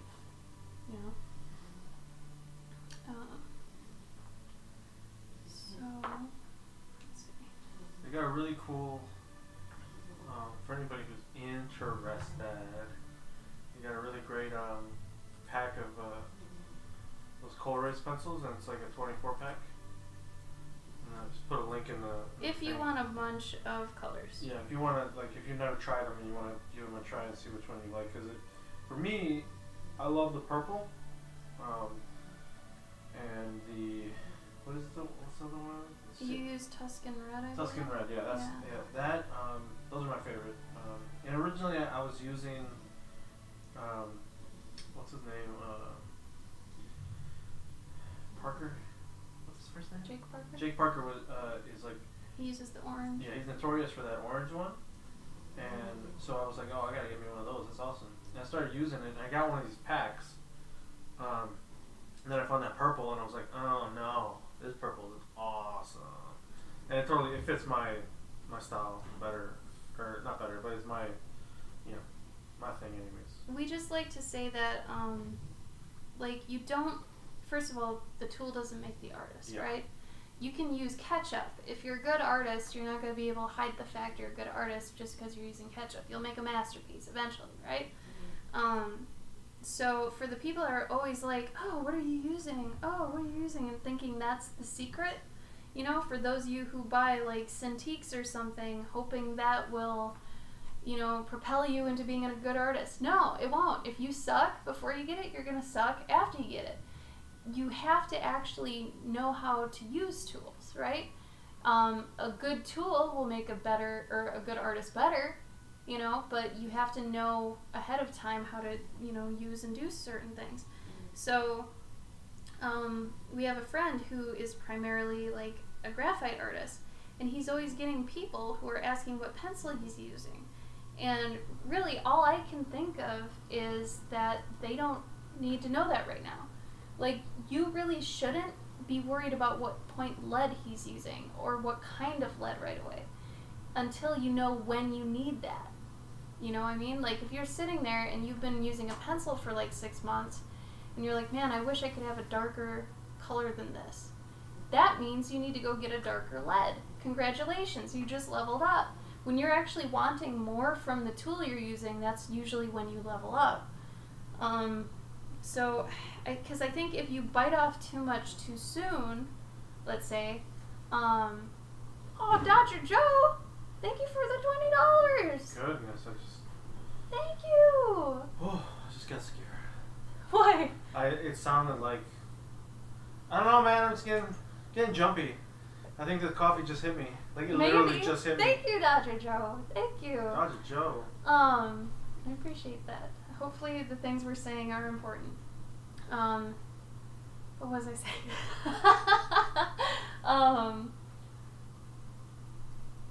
But really, like, if they're using a 0.2 lead and an HB or whatever, that's not going to help you right away. When you're just starting off, we honestly say to use a 0.9. Honestly, because you want, you don't want to get too specific too quick. Because that's a lot of the downfall with new artists is they go too specific too quick. I didn't have one, and I forgot that I got one at Blake. I got a 0.9. Okay, you already have one. I'm very. Thanks for the follow, Dr. Joe. So as an example here, how many of you know someone that does this? Where you honestly, Papiria, thank you for the follow. Where they start off doing the eye, right? And then they keep going outside of it and they're doing, oh yeah, this is looking real good. And then they say they're scared to death to do the other eye, right? Oh no, it's gonna screw up the whole thing, right? So if you know someone like that, or if that's you, you're doing it wrong. Okay? You're going specific to general. That is not how you want to do art at all. That's going to actually make your drawings really, for one thing, rigid. They're going to be super rigid. They're probably going to be a little bit wonky in one way or another. So what you want to keep in mind is general to specific. Gabe gives this really good analogy of, think of a sculptor. They take a giant, slug of marble, right? And they'll chip it down. They don't go straight into that giant cube and they start doing the eye. That's ridiculous, right? They have to carve away. So same with you. You need to plan where things are going to go. And for those of you who are really heavy-handed, okay, I'm calling you out. Draw for 80% of the picture super lightly, okay? Then the last 20, when you know where everything is, like this one, if I wanted to at this point, I could go over everything and make it darker, vary the line widths, to separate certain things. That's when you do that. Right now, this is not when you're heavy-handed. You stay light, right? You plan, okay, the eyes are going to be here, here are the eyebrows, here's the nose, and it's going to keep a lot of life to it that way because you're planning it, right? That's what you need to remember. So when you have a big thing of lead where it's like a 0.9, that's going to make sure you stay generic and you don't go specific too quickly. If you're using a 0.2 and you're on a 7x10 piece of paper, you're screwed. You're setting yourself up for failure if you're not used to doing that. Don't start on big canvases or anything either. Start small. Start cheap, start small. If you've never used a medium, if you've never used a certain size, go small. You'll know when you have to go bigger, okay? It'll be pretty obvious. You'll be going to the edges of the paper, things will get more scrunched, then you can level up, right? What were you going to say? You look like you had to say something. I was thinking about that whole idea of artists asking other artists, oh yeah, what is that tool that you're using? Like I do it because I like trying new things. And that's fine. That's fine. But also remember to get the cheaper version of that if you can, because if you don't know if you like it yet. But I think you don't want to spend too much money. It seems that like people will see others ask, hey, oh, what kind of tool is this? Like maybe two higher up artists are talking to each other, like, oh, what are you using, right? And that'll be like, oh, so they're just they're sharing tools. It's like, okay, both of these people, they understand how to use that big ass weapon, all right? You on the other hand, stick to your wooden sword for now. You learn how to use that first, and then we can go to war.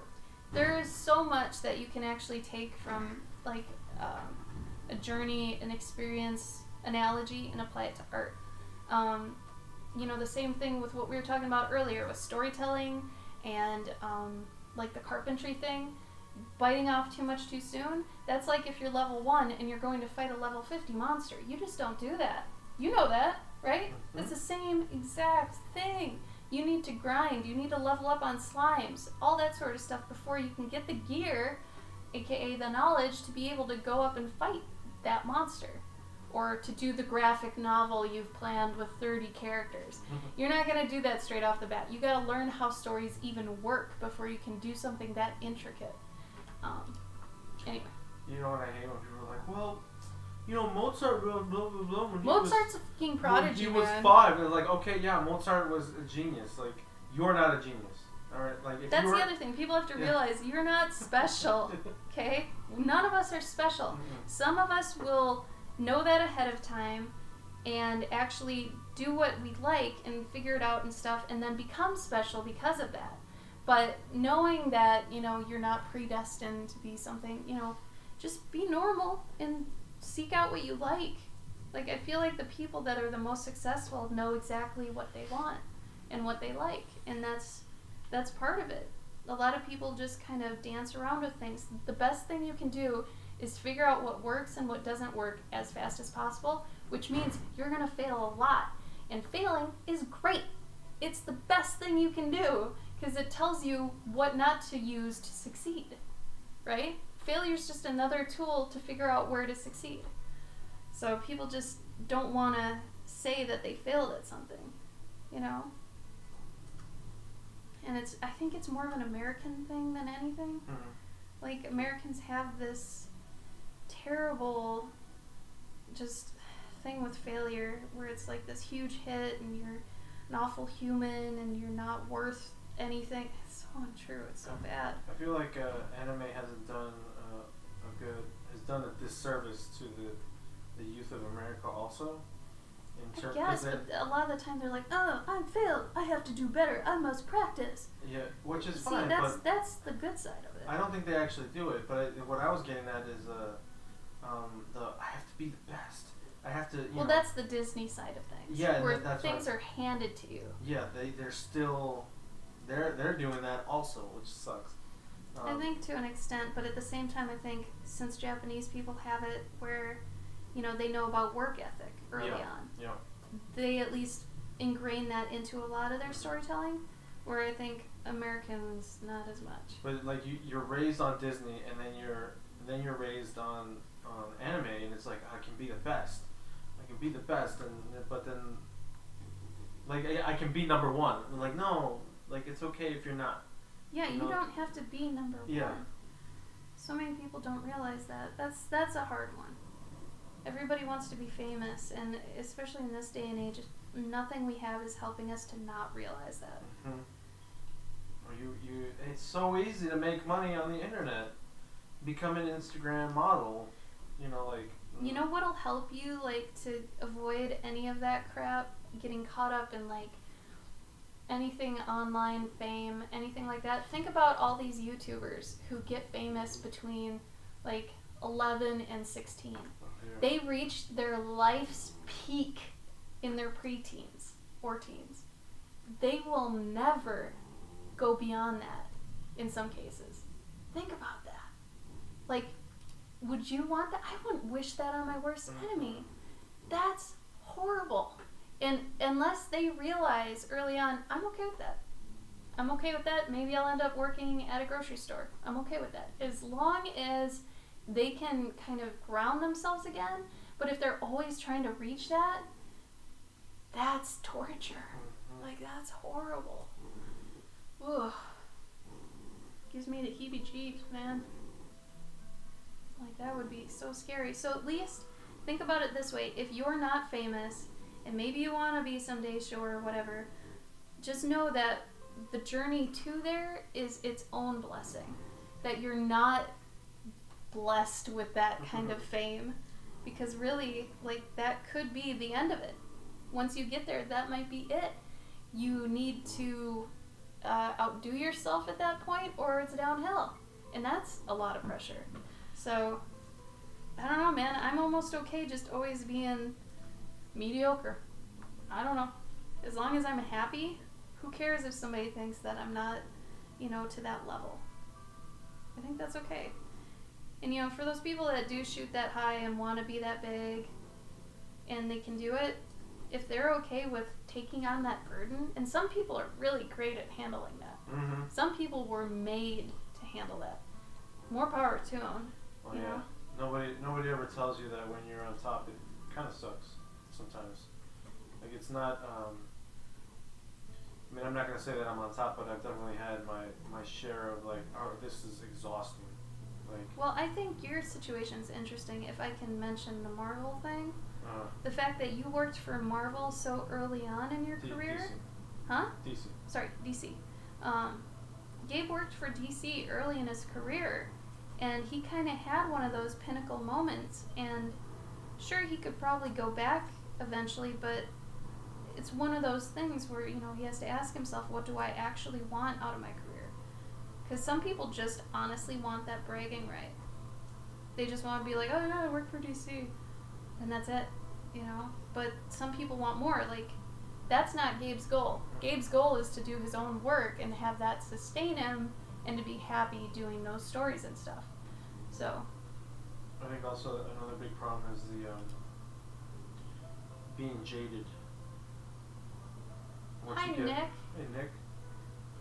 I do. I only drew one right now, though. I've only got one sub emote, but my art school looks flipping cool.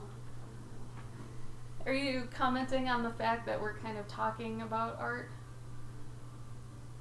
I can't tell if I'm being trolled right now or not. Oh, crap.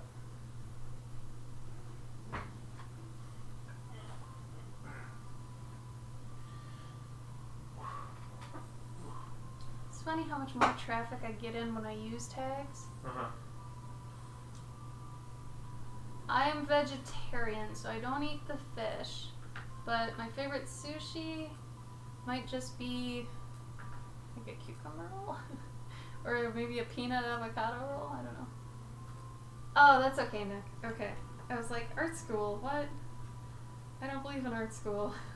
So pull up, pull up.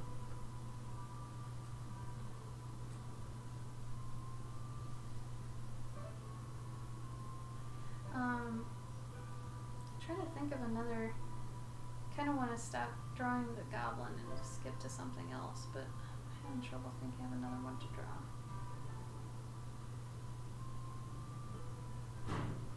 Damn, that's scary. It must be really windy outside. Mm-hmm. Like, It is. Is it? Yeah. Okay.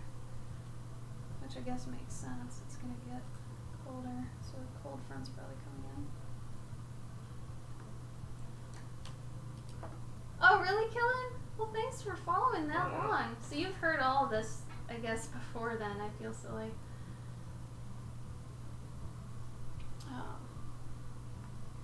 Yeah, I think I wanna, cause I'm trying to make.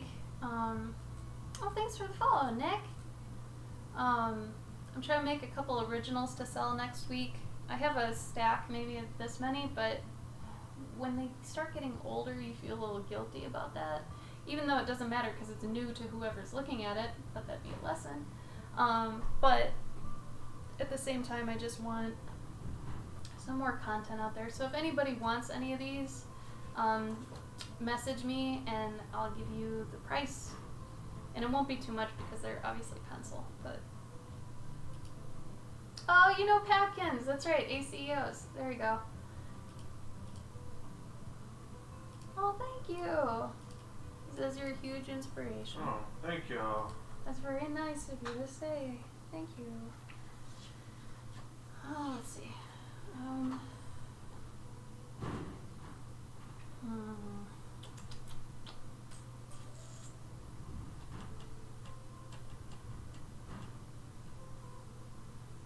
What else do I crave drawing? Well, we're glad you're here finally. Thanks for eventually, showing up. In the chat at least. Thank you. And our stuff's still kind of in disarray because we just moved again. So if we can't find something right away, that's basically why. Okay, what should I draw next? What about an armored dude? Oh, like a dwarf? No. I could do a dwarf. I haven't done a dwarf for a while.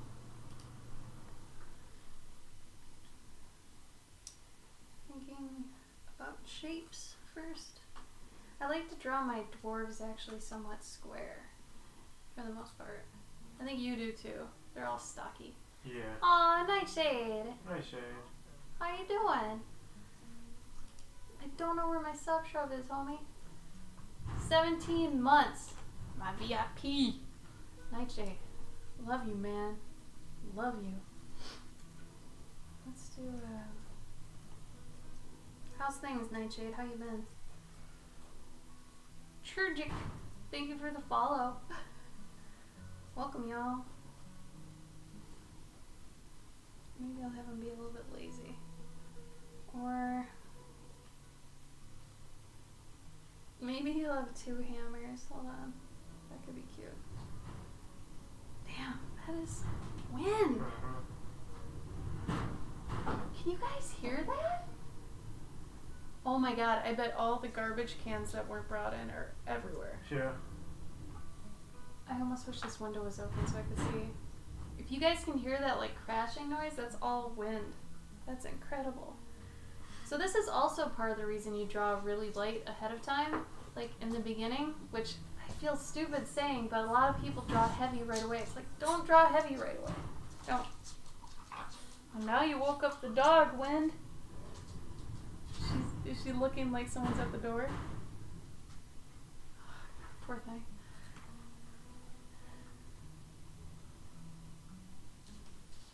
Let's draw a cute dwarf, maybe.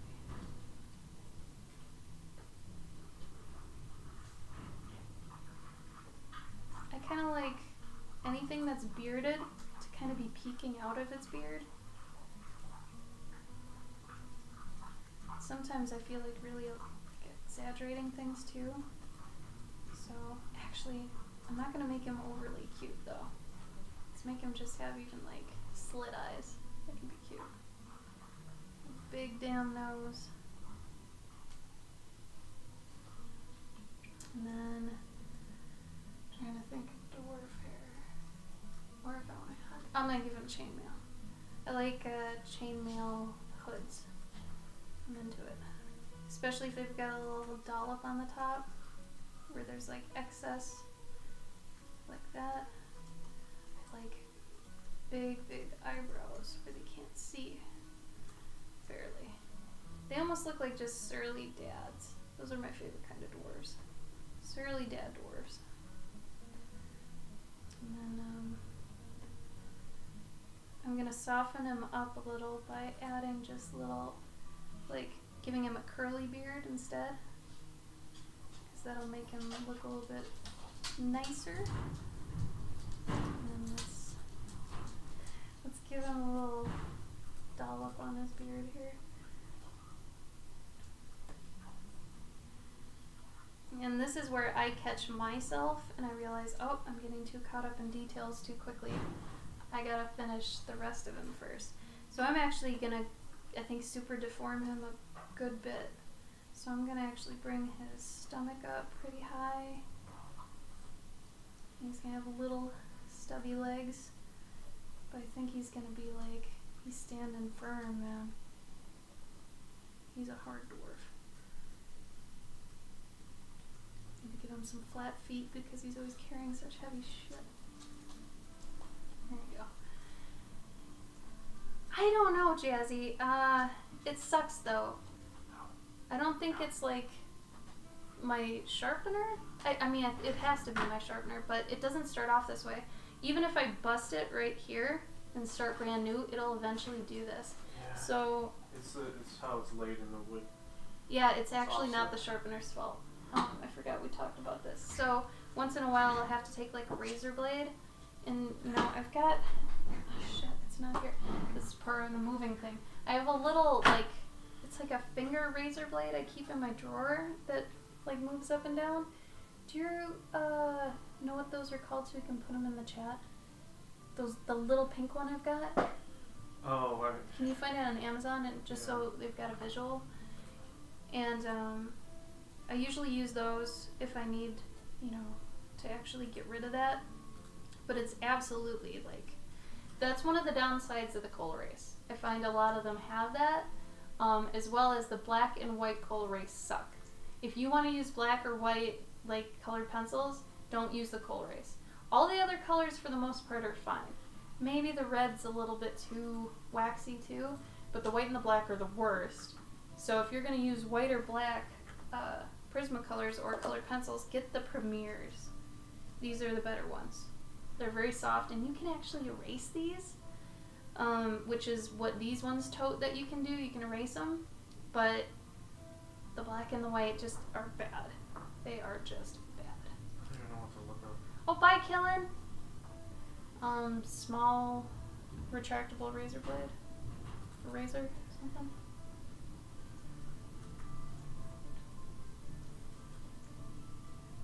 Actually, I'm gonna be a little absurd with this one. He's giving me this really funny vibe right now, so I'm gonna just go with it. It's not gonna make much sense, but I like the picture in my head right now. See if I can recreate it. Remember, it's good to have depth in your drawing, so when you can actually overlap some things, do it, because it'll actually help the drawing. Give it dimension and stuff. This is about as close as I'm gonna get.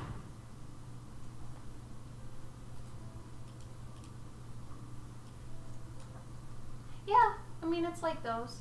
So the razor blade's basically about as big as my pinky, and I usually have one of those at my desk. It's a lot safer than just having a loose razor blade sitting around, which is what I used to do.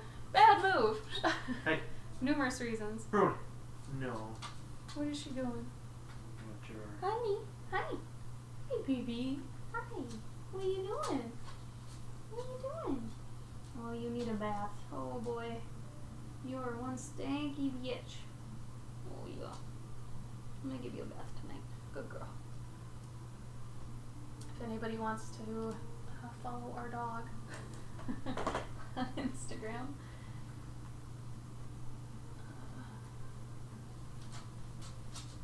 There you go. Did I do too many M's? I did. Oh, weird. Okay.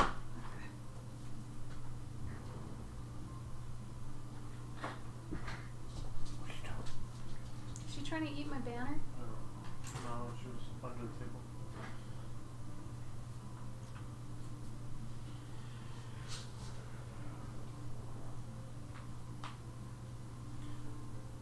You gonna go pee? You gonna go out? Yeah. Oh man, if you guys go outside, she's gonna blow away. You gonna go potty? In the wind? You gotta go potty. You go do the thing. You keep giving me that Denzel look? Do the bell. Go hit the bell, honey. Bell. If you gotta go potty, hit the bell. She looks so depressed. Mm-hmm. Rock them bells. She does look like she might have to go. You gonna go potty? We're still learning when she has to go potty. Potty, honey? I don't know. We gotta get her a thrill rug over here. Yeah. But I feel like maybe we shouldn't until she's potty trained fully. Well, I guess then we just get some carpet cleaner, right? Yeah, but I mean, if we get a cheap enough carpet, then it's like almost. I mean, it's worth it, but it's not. Oh, I guess if we should just go to the dollar store. No. Remember what I told you about Menards? Oh, that's right. Yeah. That's, believe me, that's the way to go. Mm. It's just one of them things.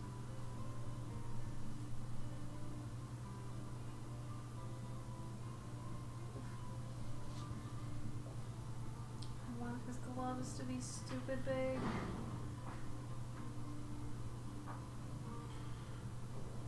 Yeah.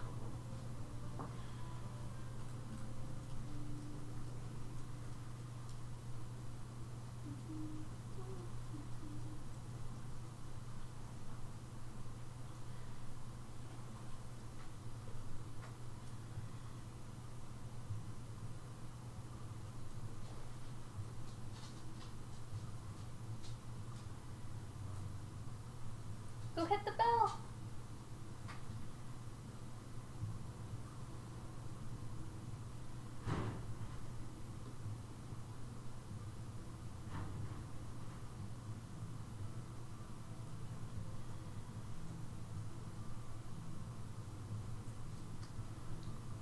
It's taco night. What's everybody having for dinner? Taco night. Best night of the week. I wanna be a taco night. Except taco night could be basically every night of the week. Which, here it almost is. Doesn't help to date a Mexican. I'm surprised somebody hasn't jumped on that marketing ploy of an it's taco night. Every I will night. save you with new taco night tacos. Oh, just calling it taco night? Yeah, like he's the taco night. Oh! But he's got a sombrero. Yeah. Cool. I'm into it. Can you just call him taco night? Like, can you draw him right now? I don't want to. Oh, come on. I don't want to. I gotta sharpen my pencil.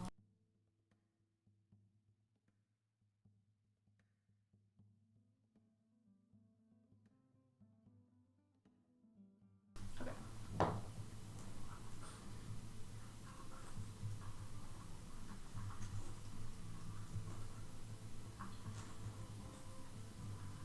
Girl, you sound juicy. What are you doing? You eating your horn?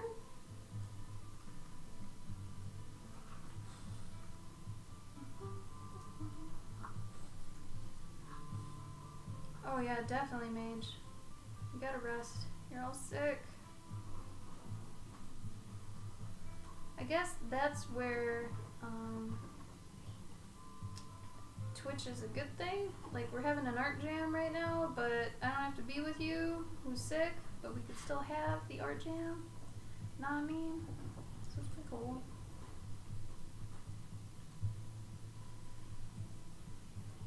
Bless the internet.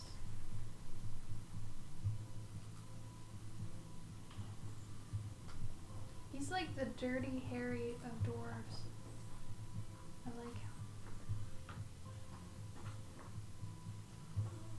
Let's call him Hammer Harvey.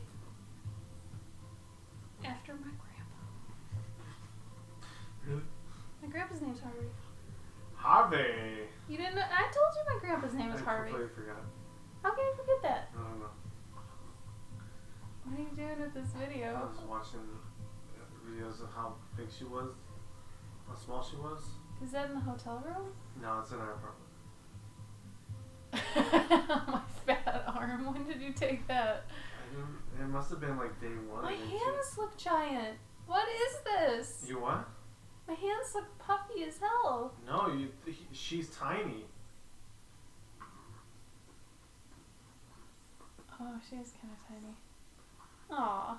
Like, that ball is the size of her head. Oh, that's true. Yeah, she's pretty big right now, isn't she? What's that ball?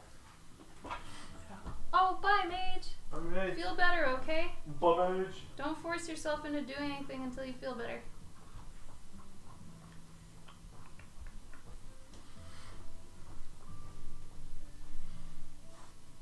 No, it's almost bigger than that. Okay. You should really look at the hotel room ones. Oh, I have one. Oh, I've It's on got the some. hotel. She's under a chair. Oh yeah, that's right. She loved that. Yeah.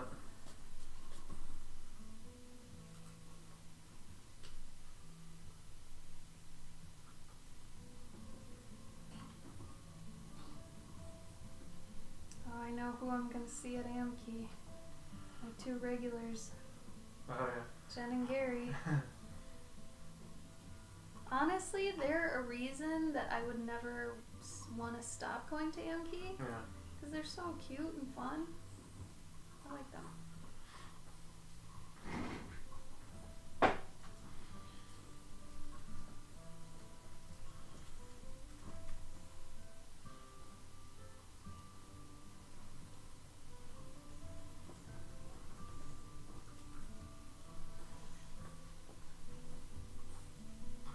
See, since I drew these really light lines all the way around here, I can just delete them. Erase them very easily.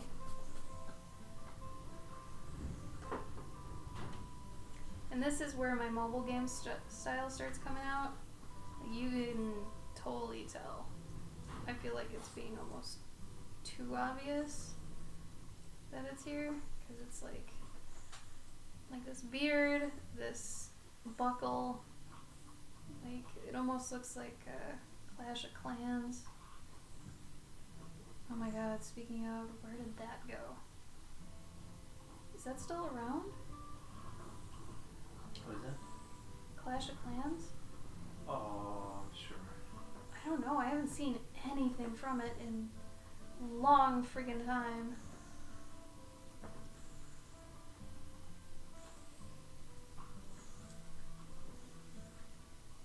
I mean, Angry Birds is still around, Candy Crush is still around. Okay, but Angry Birds has got this game now. It's like Angry Birds 3 or 2 or something. They're on 2, but Angry Birds has got this game that's like one of those popping things. Bubble Popper. A bubble popper, but it's not like you shoot the bubbles. It's like you No, just hit it's the bubble. so Bubble Popper's like it's like a match game Yes. where there's a bunch of the same color or whatever, and they pop them. Yeah. Like Bejeweled. But you gotta touch it. Yeah, they're usually match 3s, Yeah. but it's Angry Birds brand. Yeah. Huh. It's cute. It's But fun. but No, there's no buts. It's really well done. It's really great. I feel like you're going somewhere with this. No, no. It's just I think they've got a lot of money, and they're just they're sort of like they're not trying to put out a bunch of shit. They're Well, just they putting don't out. have to. Rovio does Yeah. whatever Rovio wants. Um, I was gonna ask, hey, is your brother bringing anyone to Amkey? Like with him to hang out with? who would he bring? I don't know, like his friends he talks about Yeah, at I know. work? Or No, they're more like acquaintances. I don't think he actually hangs out with them. On occasion, maybe they'll go see a movie or something. But yeah, it's definitely not like. Is he the type though that'll go out and go to the arcade at night like alone? He might, yeah. Okay, because I feel bad otherwise. Dad or he. Oh, I guess Trevor's not gonna be there, so I was gonna say maybe he'd go. Trevor's not gonna be in Amity? No. Oh. Yeah, they're. He did not get invited this year. Oh, so he just doesn't go? Yeah, because otherwise, then it's then he has to buy, pay for a hotel room and all that shit. Oh. I don't think he makes enough for that.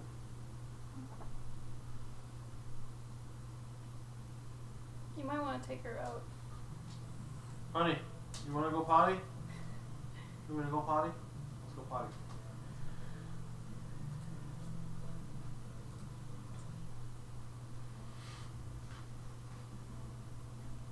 Oh god, now I'm getting all these ideas for a mobile game. Like, I love him so much that I almost want a multiplayer game where it's like he's got dual hammers and another one, like maybe they're all dwarves, but each dwarf has like a different main. So like he's hammers, maybe one has a giant axe and he just spins, and maybe it's just a free for all, and it's just simple things like that. You know? I think that'd be really cute. You can always make a board game. No, you can't. Not with that. It's action. It's a hack and slash, basically. Can't put that on a board game. You figure it out. Come on, let's go. Hit the bell. Let's go. Hit the bell. Go You hit want the a treat? bell. Yeah. You want a treat? Trick or treat. Let's go get a treat. You know you want a treat when you hear the thing shake. Go get a treat. He's got treats, see?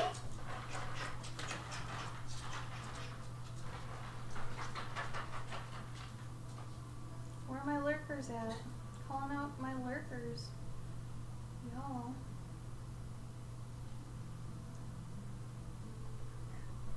Come here. I like doing simple drawings like this a lot though, because it actually puts you back in touch with like, shape language, silhouettes. Because if you're doing like really detailed stuff too often, it's gonna actually sometimes hurt you, because then you don't remember how to simplify things. So I think it's important to remember how to do both.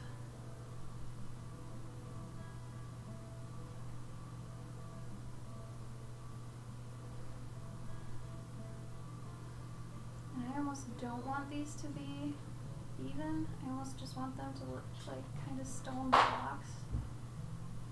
I know that's very undwarf, not dwarven like at all, but I don't care. I really like the look of just a block on the end that they just shaped. Maybe he's like a lone dwarf that doesn't have like a forge really or anything, and he just shapes stone. And maybe that's why he was like excommunicated or something, because he had no want to be a blacksmith.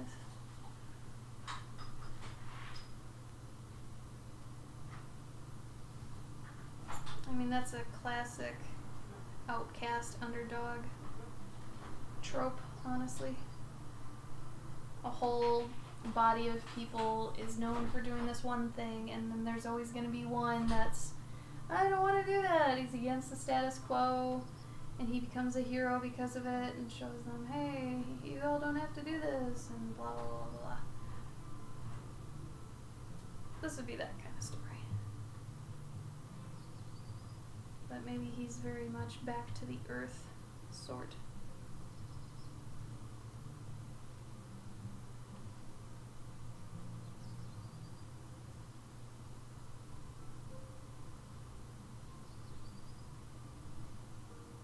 So maybe this would be wood then?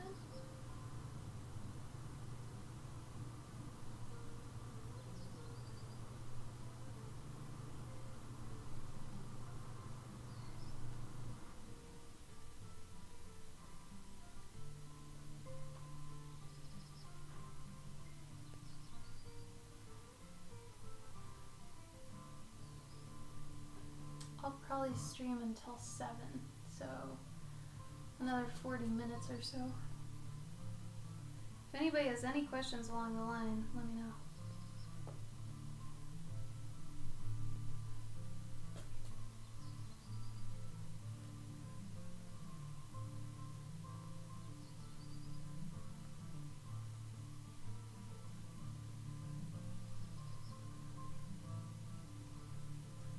Most of the time, I'm almost more swayed by art that's super simple than art that's overly detailed.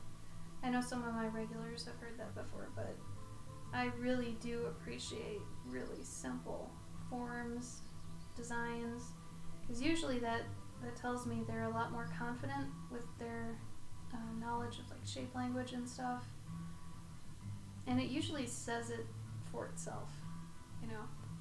If you've got someone that knows what they're doing, and they don't have to do much to prove it. So, alright. I'm actually going to do my, I have a hack. I don't like to call it a hack though. A shortcut for chainmail that I use. I can find my pen.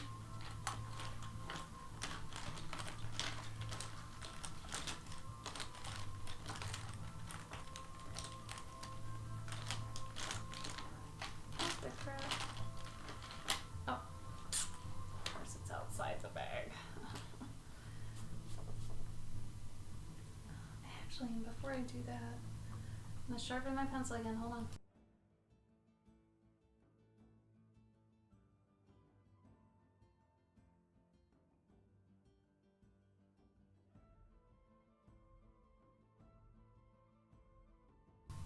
Okay.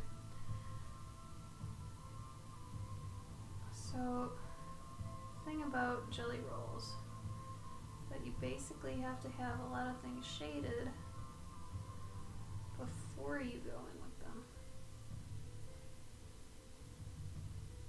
Because I can't easily put colored pencil on top. It just doesn't play nice.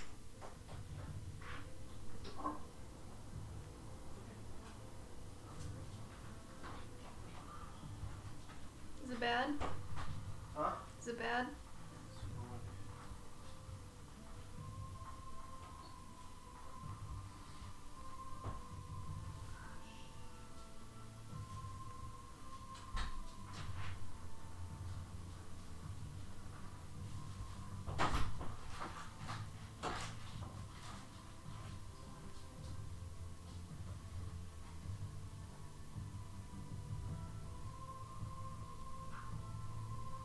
And the same thing applies here to the simplicity. You don't want to over render either. So just blocks almost of color or shading. So like the stones here, I'm gonna do that pretty hardcore.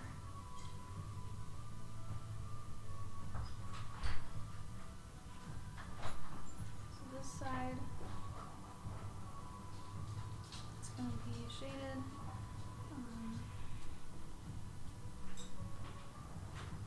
And here,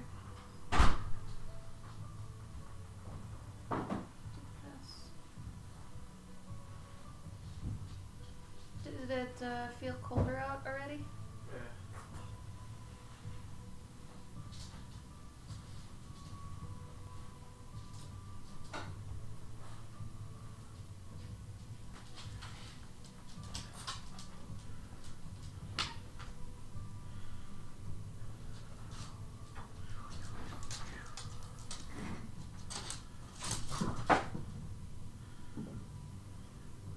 Okay.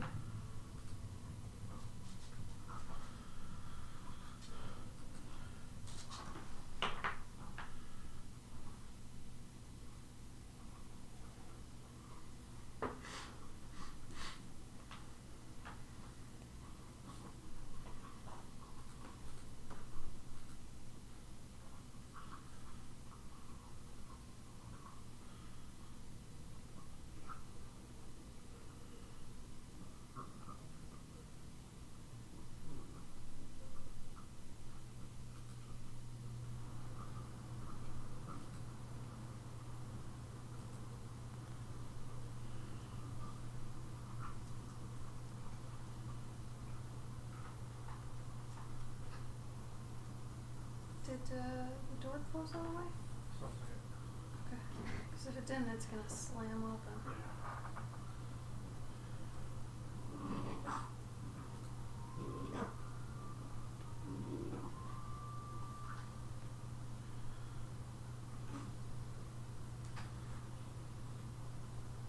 You should also ask him when he's coming over next week. Because am I going up there Thursday? I would assume so. Right. So maybe he comes over Tuesday or Wednesday. Yeah.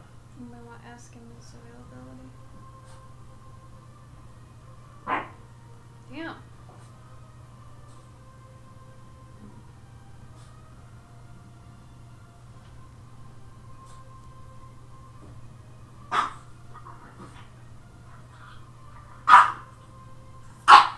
Oh no. Hi, Wade. Wait. Sorry about the dog barking. She's all revved up. Get that bone and eat it. Shut up. How are you, Wade?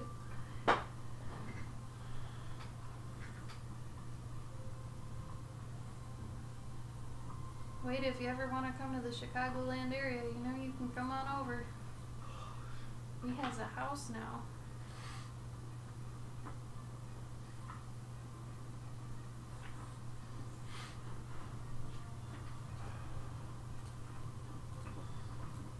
How's your Thursday, Wade?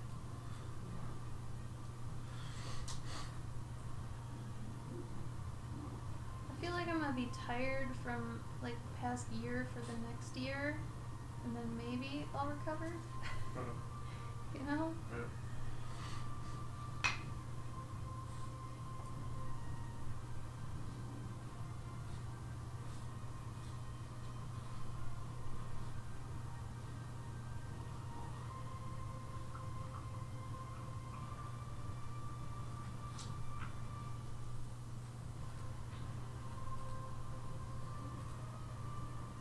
Yay! Hi, Kristen. Painting seaweed. Nice. Exciting. Oh, you still at it? Are you streaming right now, Wade, or are you gonna? Do you want me to raid you? Raiding. Because I'm only gonna stream probably for another half an hour. Kristen, you get your eyes in?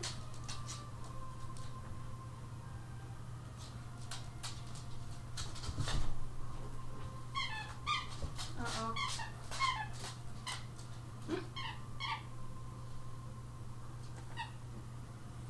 7 hours of seaweed? Wait. Are you serious? Have you been actually doing seaweed for 7 hours? Shut up. Kristen, would you ever consider, like, streaming your doll making? Because I don't see many doll makers on, on Twitch.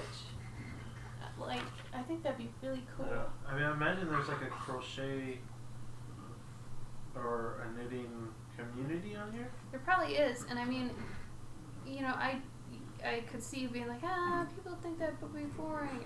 No, some people look for boring streams.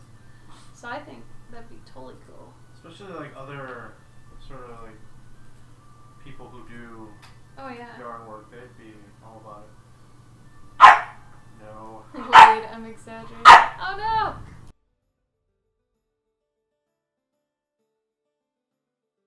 I muted it for you. Sorry, everybody. A baby cries.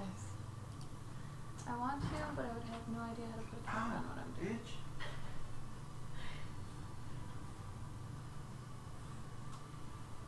I mean, it wouldn't be that hard, Kristen, honestly. Like, my setup's kind of jank. It's just slap a camera on it, really. If you've got, like, a desk lamp, depending on how hot the light is, you know, you might have to change some stuff. But really, it's just, as long as you can see what's happening, honestly. Damn, Wade, really? That's crazy. I assume you're doing it digitally, right? 4 hours seaweed. That's bragging rights. You got mad patience, bro.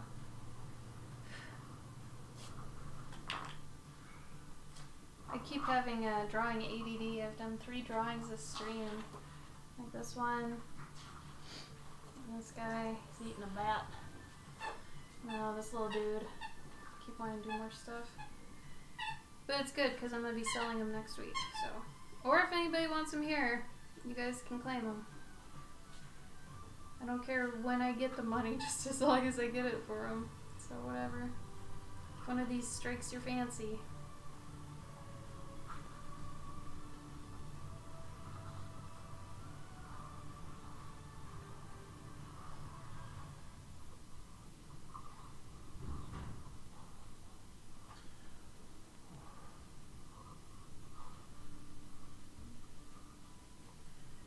Is the seaweed for anything, Wade, or you just wanted to do seaweed? Or is it for like a project where you wanna? As soon as that piece he was working on yesterday. What was it, like a fishman? Yeah. The fishman cometh.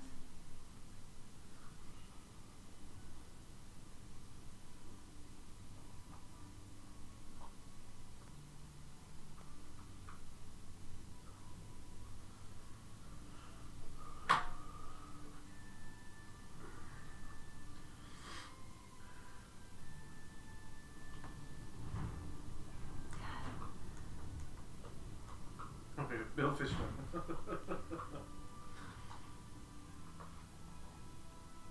So wait, is the guy's name actually Bill Fishman that you're doing it for? And then you're doing a fishman? I don't think so. Oh god.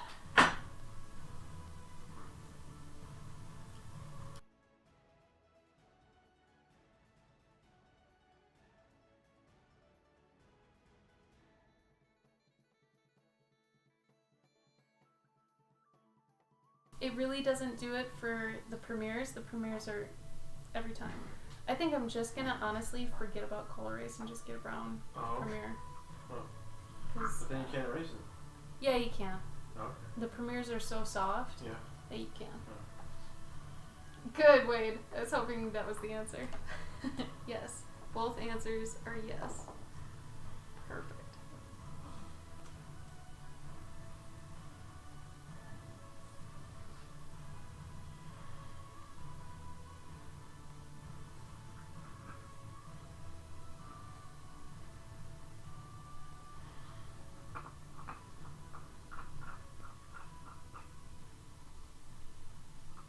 Kristen, I hope it's okay if I get to your story sometime before the weekend's over. I know it's probably not that long, but I don't want to give you any, false timeline. Because I got emails where people are saying a couple things were going to hit me in the next day or so, so I don't want to tell you one thing and then not be able to follow through, so worst case scenario, end of the weekend. Is that okay?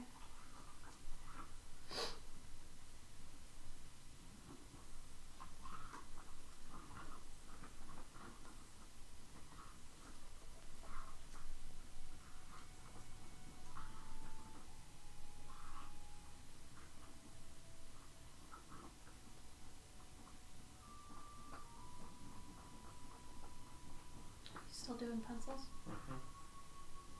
How many pages you got 0. left?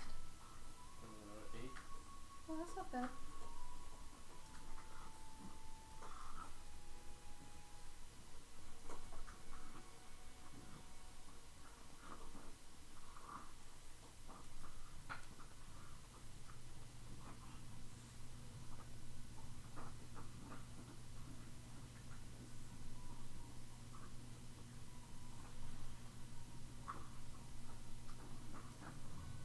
So wait, are you streaming? Or are you gonna stream? I know you made a joke about it, but I don't know if you actually had, if you were.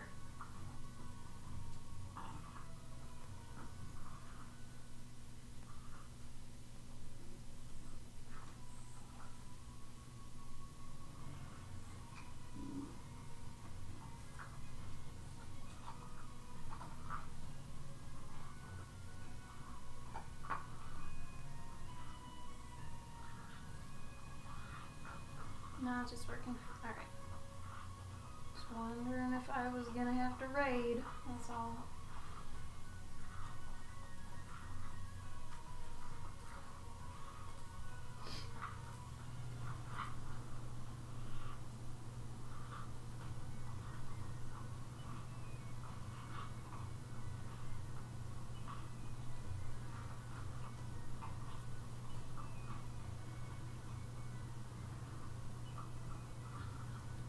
forgot to call the insurance place. Also, were you gonna look into that Trepanion thing? Yep.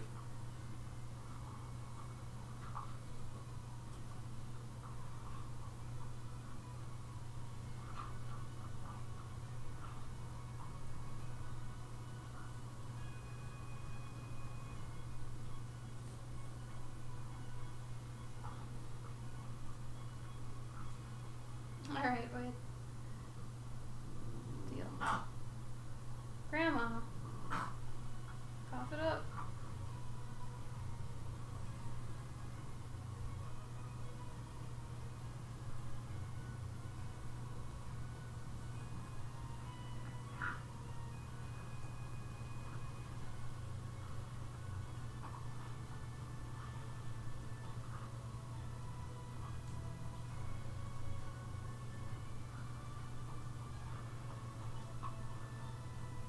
So wait, are you or Larry, right? Your brother Larry? Are you guys gonna be going to Gen Con or Dragon Con this year, do you know? So we didn't get into Gen Con, so we wouldn't see you there. But I'll be at Dragon Con.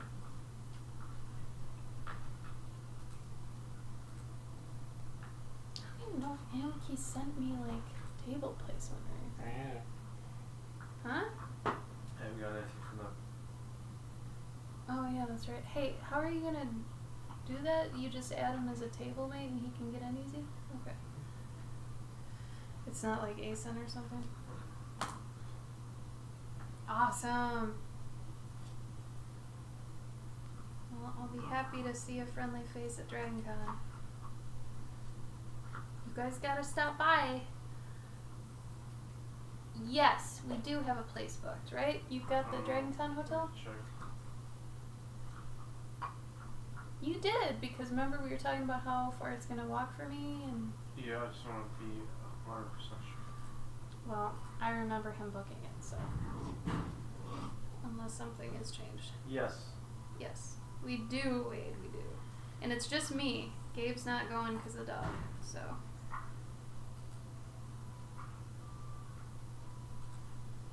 How many, is it like 3 blocks away? Yeah,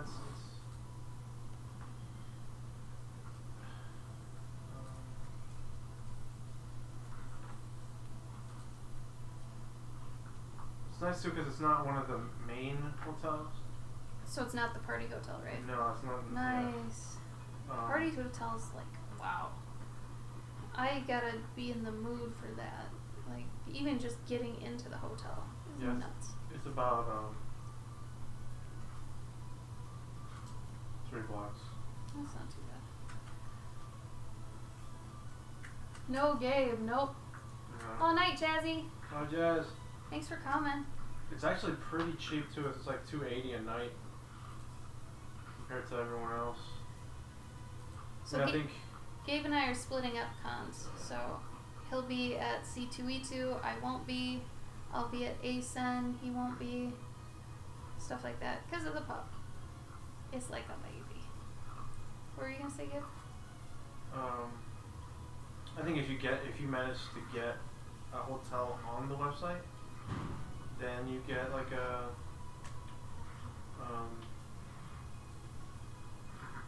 it's around $250 for like some of them, but otherwise like $275, pretty good. And they got free breakfast. Although I'm sure that free breakfast is gonna be wrecked. Yeah. You know? They shouldn't have done that. Yeah. So the Which hotel? it's a Holiday Inn Express.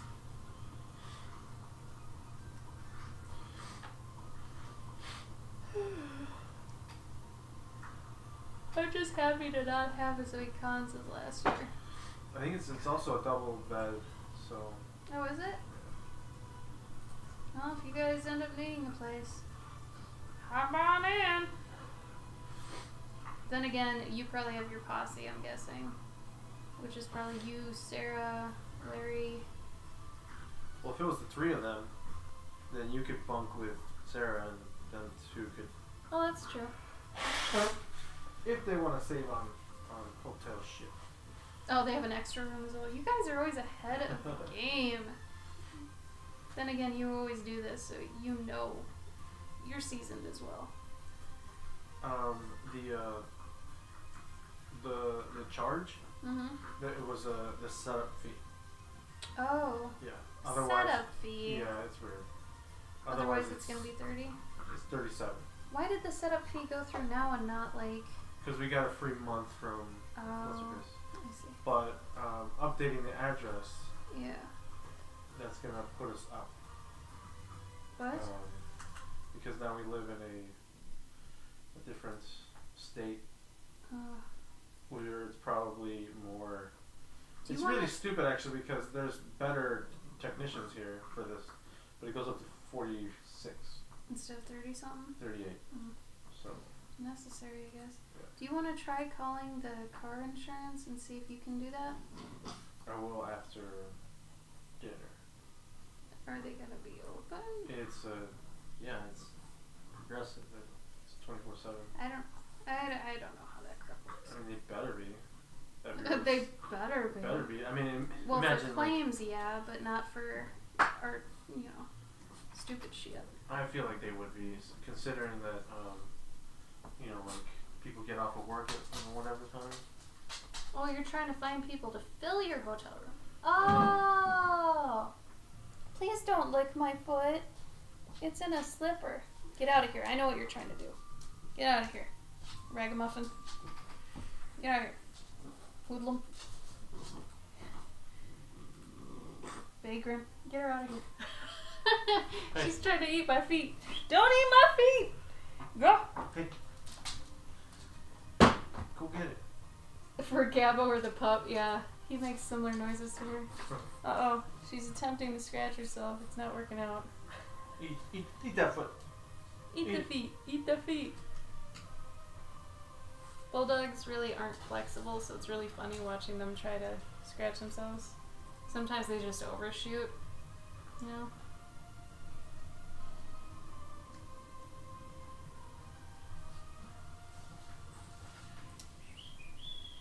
Okay.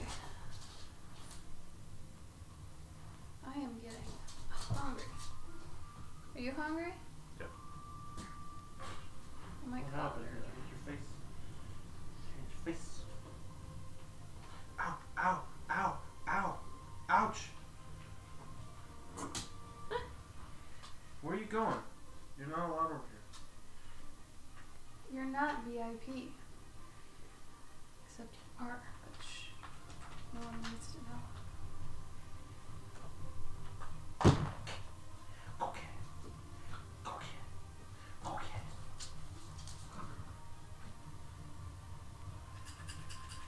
It's funny because she gets a lot of phlegm and she really hacks like a grandma, and that's technically her title. Her title is grandma.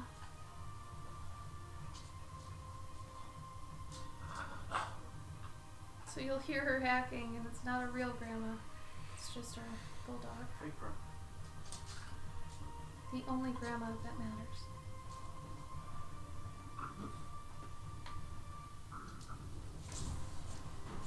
Do we have any big projects going on at the moment? No. So my thing is, I'm trying to finish all the commissions I've got that they're due in April, and then after that was when I started to start telling people the ETA was a year instead of 4 to 6 months. So that buys me some time, sort of, until August. So during that time is hopefully when I'm gonna start a big project. However, Gabe is starting to do webcomic. He's like gearing up to start it. So in development. it's in development, but that's technically his big project for the moment. But yeah, in terms of like personal projects, that is. If you mean like professional projects, not really. He does, but I don't. Sucks is yours you can't talk about for like years. Forever. Can't even shut. Feels like I'm not doing anything. That's how I feel with the like commission sometimes. Yeah. So, damn it.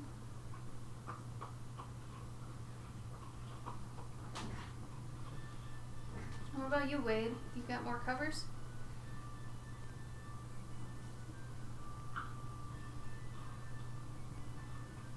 I'm usually listening in on your stream when Gabe's watching, but I don't pay full attention. So I'm sorry if you've mentioned it before.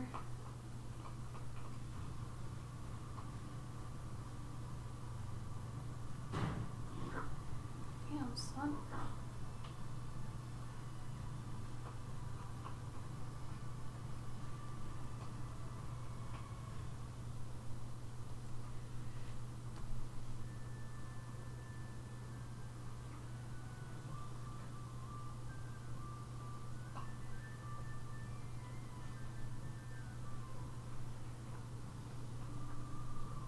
Still really like this prototype game I made called Chicken Chuck, or I think it was just Chuck, and his name was Chuck, but he just chucked chickens into baskets that were floating in the air, and it was basically an auto runner and a physics flick, you know. So you'd be auto running and flicking these chickens as much as you could into these baskets. It was damn fun. Like, I really liked it. And he would be throwing chickens into these baskets, but under his other arm, there was a side story with him and this sheep called Susan. Susan the sheep. And she was just like, his, you know, basically what a dog would be to someone was this sheep to him. So, it was cute. And I really liked his design. We made a prototype, but honestly, it had a lot of potential, but the company's stupid. So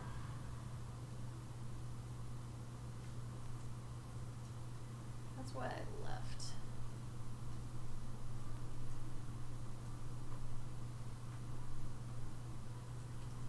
Oh, the food truck thing, that sounded awesome. Yeah. I did hear about that. I was like, oh my god.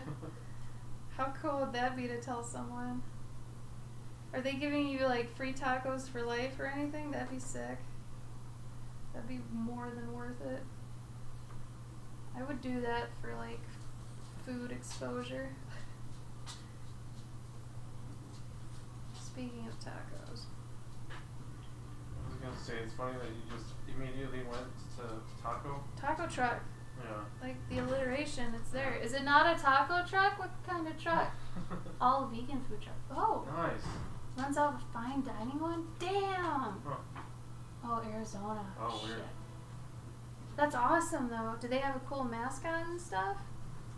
Honestly, I trust vegan food trucks the best because think about, like, a non-vegetarian food truck.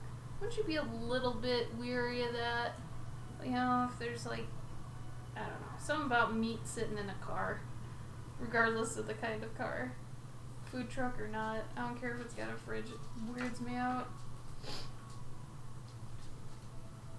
That is the nice thing about vegetarian eating. I never have to worry about like meat sicknesses or salmonella really. Huh? Right? Yeah. Like, or washing your cutting board, you know, enough. That always freaked me out when I used to cook chicken. It's like, did I cut, or did I clean the cutting board enough? So I was always afraid there'd be like chicken juice inside the cutting board. Irked me, man. Irked me. It is a taco truck. Yeah. Eat it. So it's a vegan taco truck. I'm telling you, taco trucks are what it's about. Kinda crusty. Ew. Oh, I still hate the word crusty. Everybody's all weird about the word moist, and honestly, all I ever think about when I hear moist is cake. Maybe that's a girl thing, I don't know. But I don't like the word crusty. That's a wicked word. Alright, Harvey. I think we're good with you. Harvey. Hammer Harvey. Hey, don't do that. Don't. What? What'd she do? I need a blanket. Oh yeah, don't bite your blanket. I guess that's the same as babies eating like couches and stuff. Okay. Well, don't they gnaw on Just couches? What do imagine, like, babies a do? Giant baby just. I mean, wait a minute. Don't babies chew on shoes and stuff too? Whatever they can get their hands on, they chew on. They gnaw on it because they can't chew. Right. They gum it. They gum It's it, like- yeah. It's like a rabid grandma. Yeah. That actually made me like kids better for a minute. Right. Thinking that they're rabid seniors. Yeah.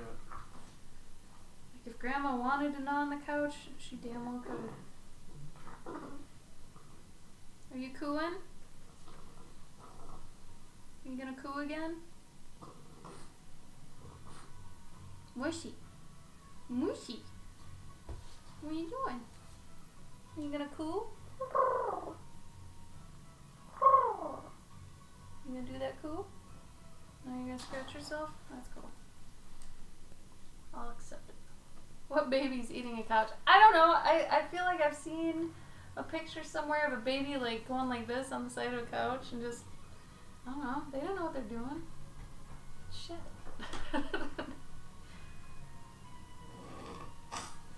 Gross. Get it out. Better out than in.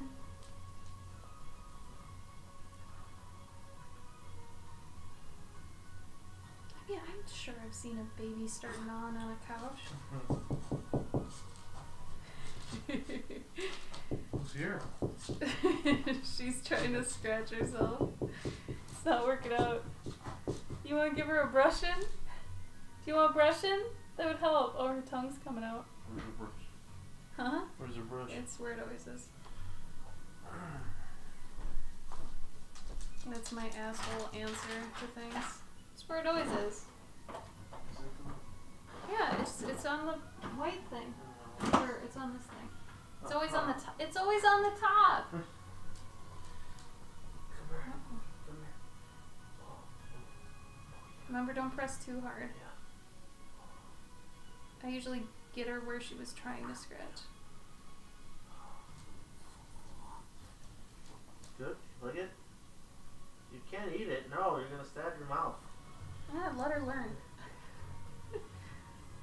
Learning Ow! hurts. No biting. Yeah, I think we're good with him. Her Let me foot see comes her- up, right? Huh? Her foot comes up while you're doing Well, it? not her. Like her. When you do it on her back, Yeah. her back like She rolls gives like out. twitch. Oh, yeah. Yeah. Yeah.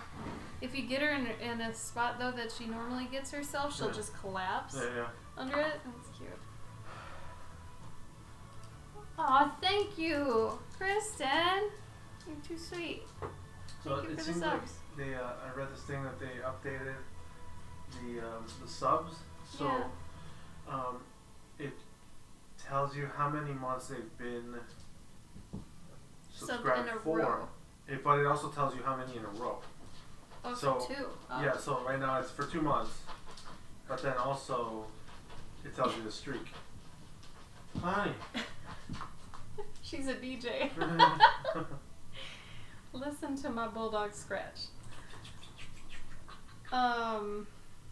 So why do you think they added that? Just Well, because as a hype people thing? people were getting upset that like Oh, if it they breaks miss their streak. yeah, if they miss one, yeah.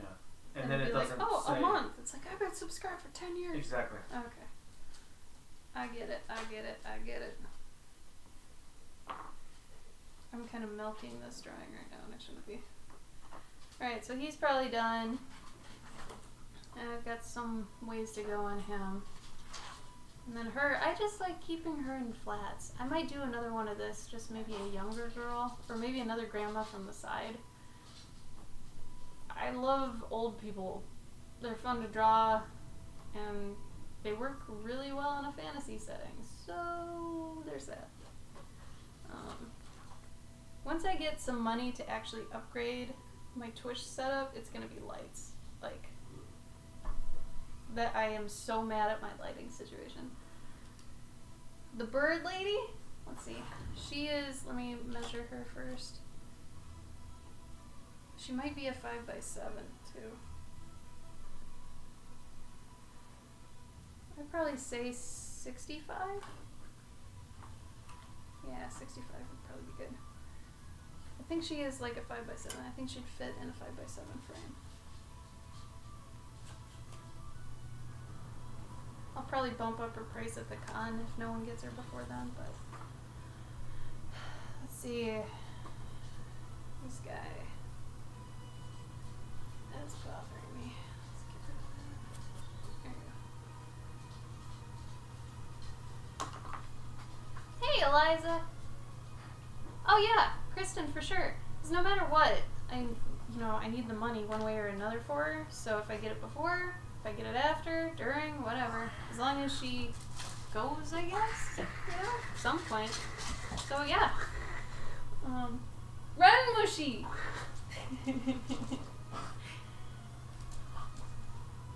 Eliza, you came in right when I'm ending. So just to recap what we did today. Get it out. Get it out. I worked on this a little. Get it out. Yeah, get it out. Shh. Get out. Get out. Oh, you'd like her? Alright. Well, you know the drill. I think just PayPal me the 65 and problem is PayPal like takes a cut, so I always want to say like a couple more bucks to cover it or else I don't get the full amount, but Friends and family. or friends and family it. There you go. Yeah, Kristen, if you do that, yeah, that would work. Just make sure it's friends and family. Eliza, if you want like, we went ham at the beginning of the stream with like character design tips, story stuff, just a bunch of our basics we usually go over, but I think I hit on character design pretty hard early on. But yeah, if you want to rewatch that when we're ending, we gotta go eat tacos. It's taco night, so tacos are calling. Real quick, I wanted to just buy this shirt and wear it and have Gabe see it, but there's a shirt I found that has this. It's just black, and it just has this on it. It says Taco Bell, but it's B-E-L-L-E. And I was like, I need that shirt, man. And then I thought, oh no, what if Gabe's family sees it, like, when I'm just around the house? I love it. I don't know, would they? Yeah. I don't know. Shit, my sister would probably be like, oh my god, Where did you get that? shirt? I could see Anel wanting that shirt, Yeah, but yeah. anyway, it, I don't know. I'm so, I don't know. I want it. Wait, It was on a girl's YouTube. Wade asked, what utensils are you using for drawing the white area? Just a Prismacolor Premier pencil. That's it. It looks blue in the thing, but it's not. It's white. Blanc. Right? I'm actually going to stop, I think, using my brown Colorase. Colorase are just giving me trouble. Plus, their lead is offset, so I always get this problem when I sharpen it, whereas the Prismacolor Premiers, I never get that problem. So I think I'm just going to switch over to using Premiers for everything, because they're soft enough where I can just, like, I can seriously just erase them for the most part. You know, like, But yeah, for the white parts, it's honestly just a Premiere. And I couldn't find my other tan sketchbook that I use that's not for commissions. This is a Stillman Byrne, which is a great company that Gabe and I really enjoy. But the interesting thing is how textured the paper is. I don't know if you guys can see. It's actually heavily textured. So the grains, like you can see right here, it's, you know, it's usually more than I'd like, but I'm digging it lately. So, Yeah. huh? Right. Yeah. What's wrong with that? No, I mean, it's great that, now you've been able to find Well, it. I mean, sometimes I want it, sometimes I don't. It really lends itself, I think, to fantasy work, which I'm super down with. But sometimes I just really want it smooth, and that's when I use my other one, my other sketchbook that's completely smooth. Like, so smooth. This, though, almost feels like just hard watercolor paper. It's really weird. Yeah, Prismacolor Premier White. Wait, remember it's the Premier. It's very important. Premier. You can also get these. Oh my god. Move my fat belly. So if you find that there's one colored pencil of a kind that you really like more than the other one. Amazon sells 12 packs of them for pretty cheap. So you can actually get a whole crap ton of them for cheaper than Dick Blick would have them. So I've just been doing that because I usually use 3 mainly, and I just go through them like water. So, oh no, Raid! I was just gonna end. Also, I just put a link to that sketchbook that Ashley was using. It's the Still and Burn one, yeah. It's not exactly the same one, but it's it's a smaller one. Yeah, What I mean is it's a 5.5 by 8.5. Yeah, this is a 7 by 10 about. It's about this big. But all the Stillman Burns have, it's written on the bottom. Oh my god, can you even see this? Yeah. But the paper is very, very good quality paper. It's very good quality paper, but you have to I feel like you can't really blind buy it. You almost want to go to an art store and actually feel the paper, because some of it is really textured and some isn't. And depending on what you're using, what you're used to, what you like, you're going to want to feel it out, because if you saw this online, it really wouldn't probably tell you how textured it is, but it's pretty textured. They sell little tiny ones that are pocket sized. So it's always instead of going and dropping $40 on a sketchbook, then get that $10 one and play with it. Yeah, it's good to get the cheaper ones first and play with them and figure out if you like it before you obviously put the money down on it or whatever. Thank you guys so much for the raid. I was ending at 7, so you got me right at the end here. Oh, Tara, you were here. Queen Kit Kat, Chrono Prime, Ashes, thank you for the raid. I appreciate it. Almostly there, thank you for the follow. Eden, what's up? How you doing?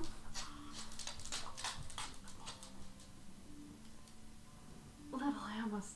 Well, they're actually black-capped chickadees. They're my favorite birds, so I got little black caps. They're dotted in here in random places. I actually forgot this one was here. We'll kind of fill that one in. Oh, I'm so tired of this pencil being like this, though. Isn't this ridiculous? Look at this. Ugh.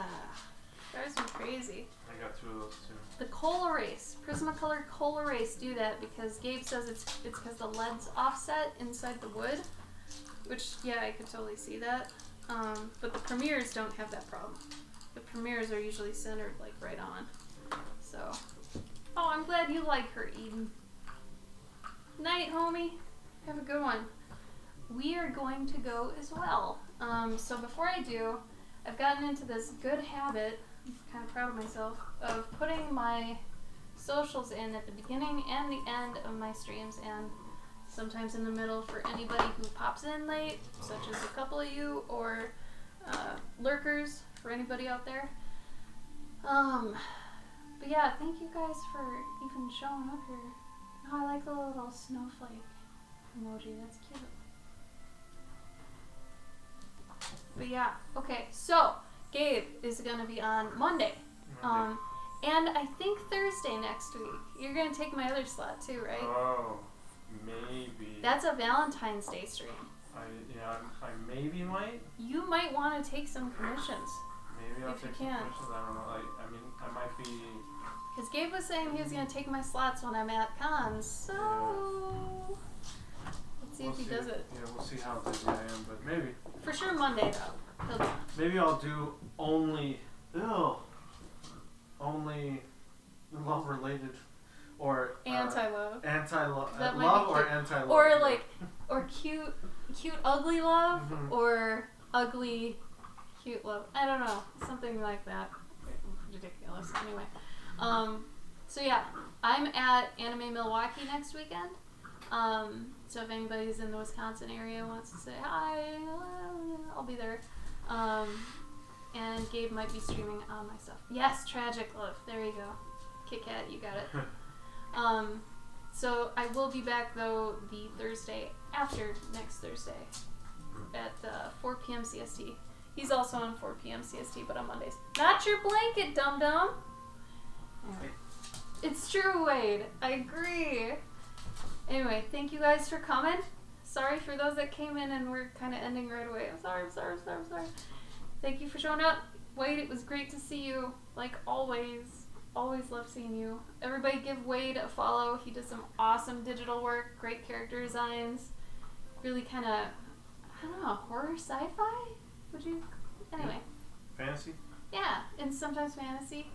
I always see it as just horror sci-fi. It's all translucency stuff. You're really good at it though. Anyway, we'll see you next time. Thanks for coming, you guys.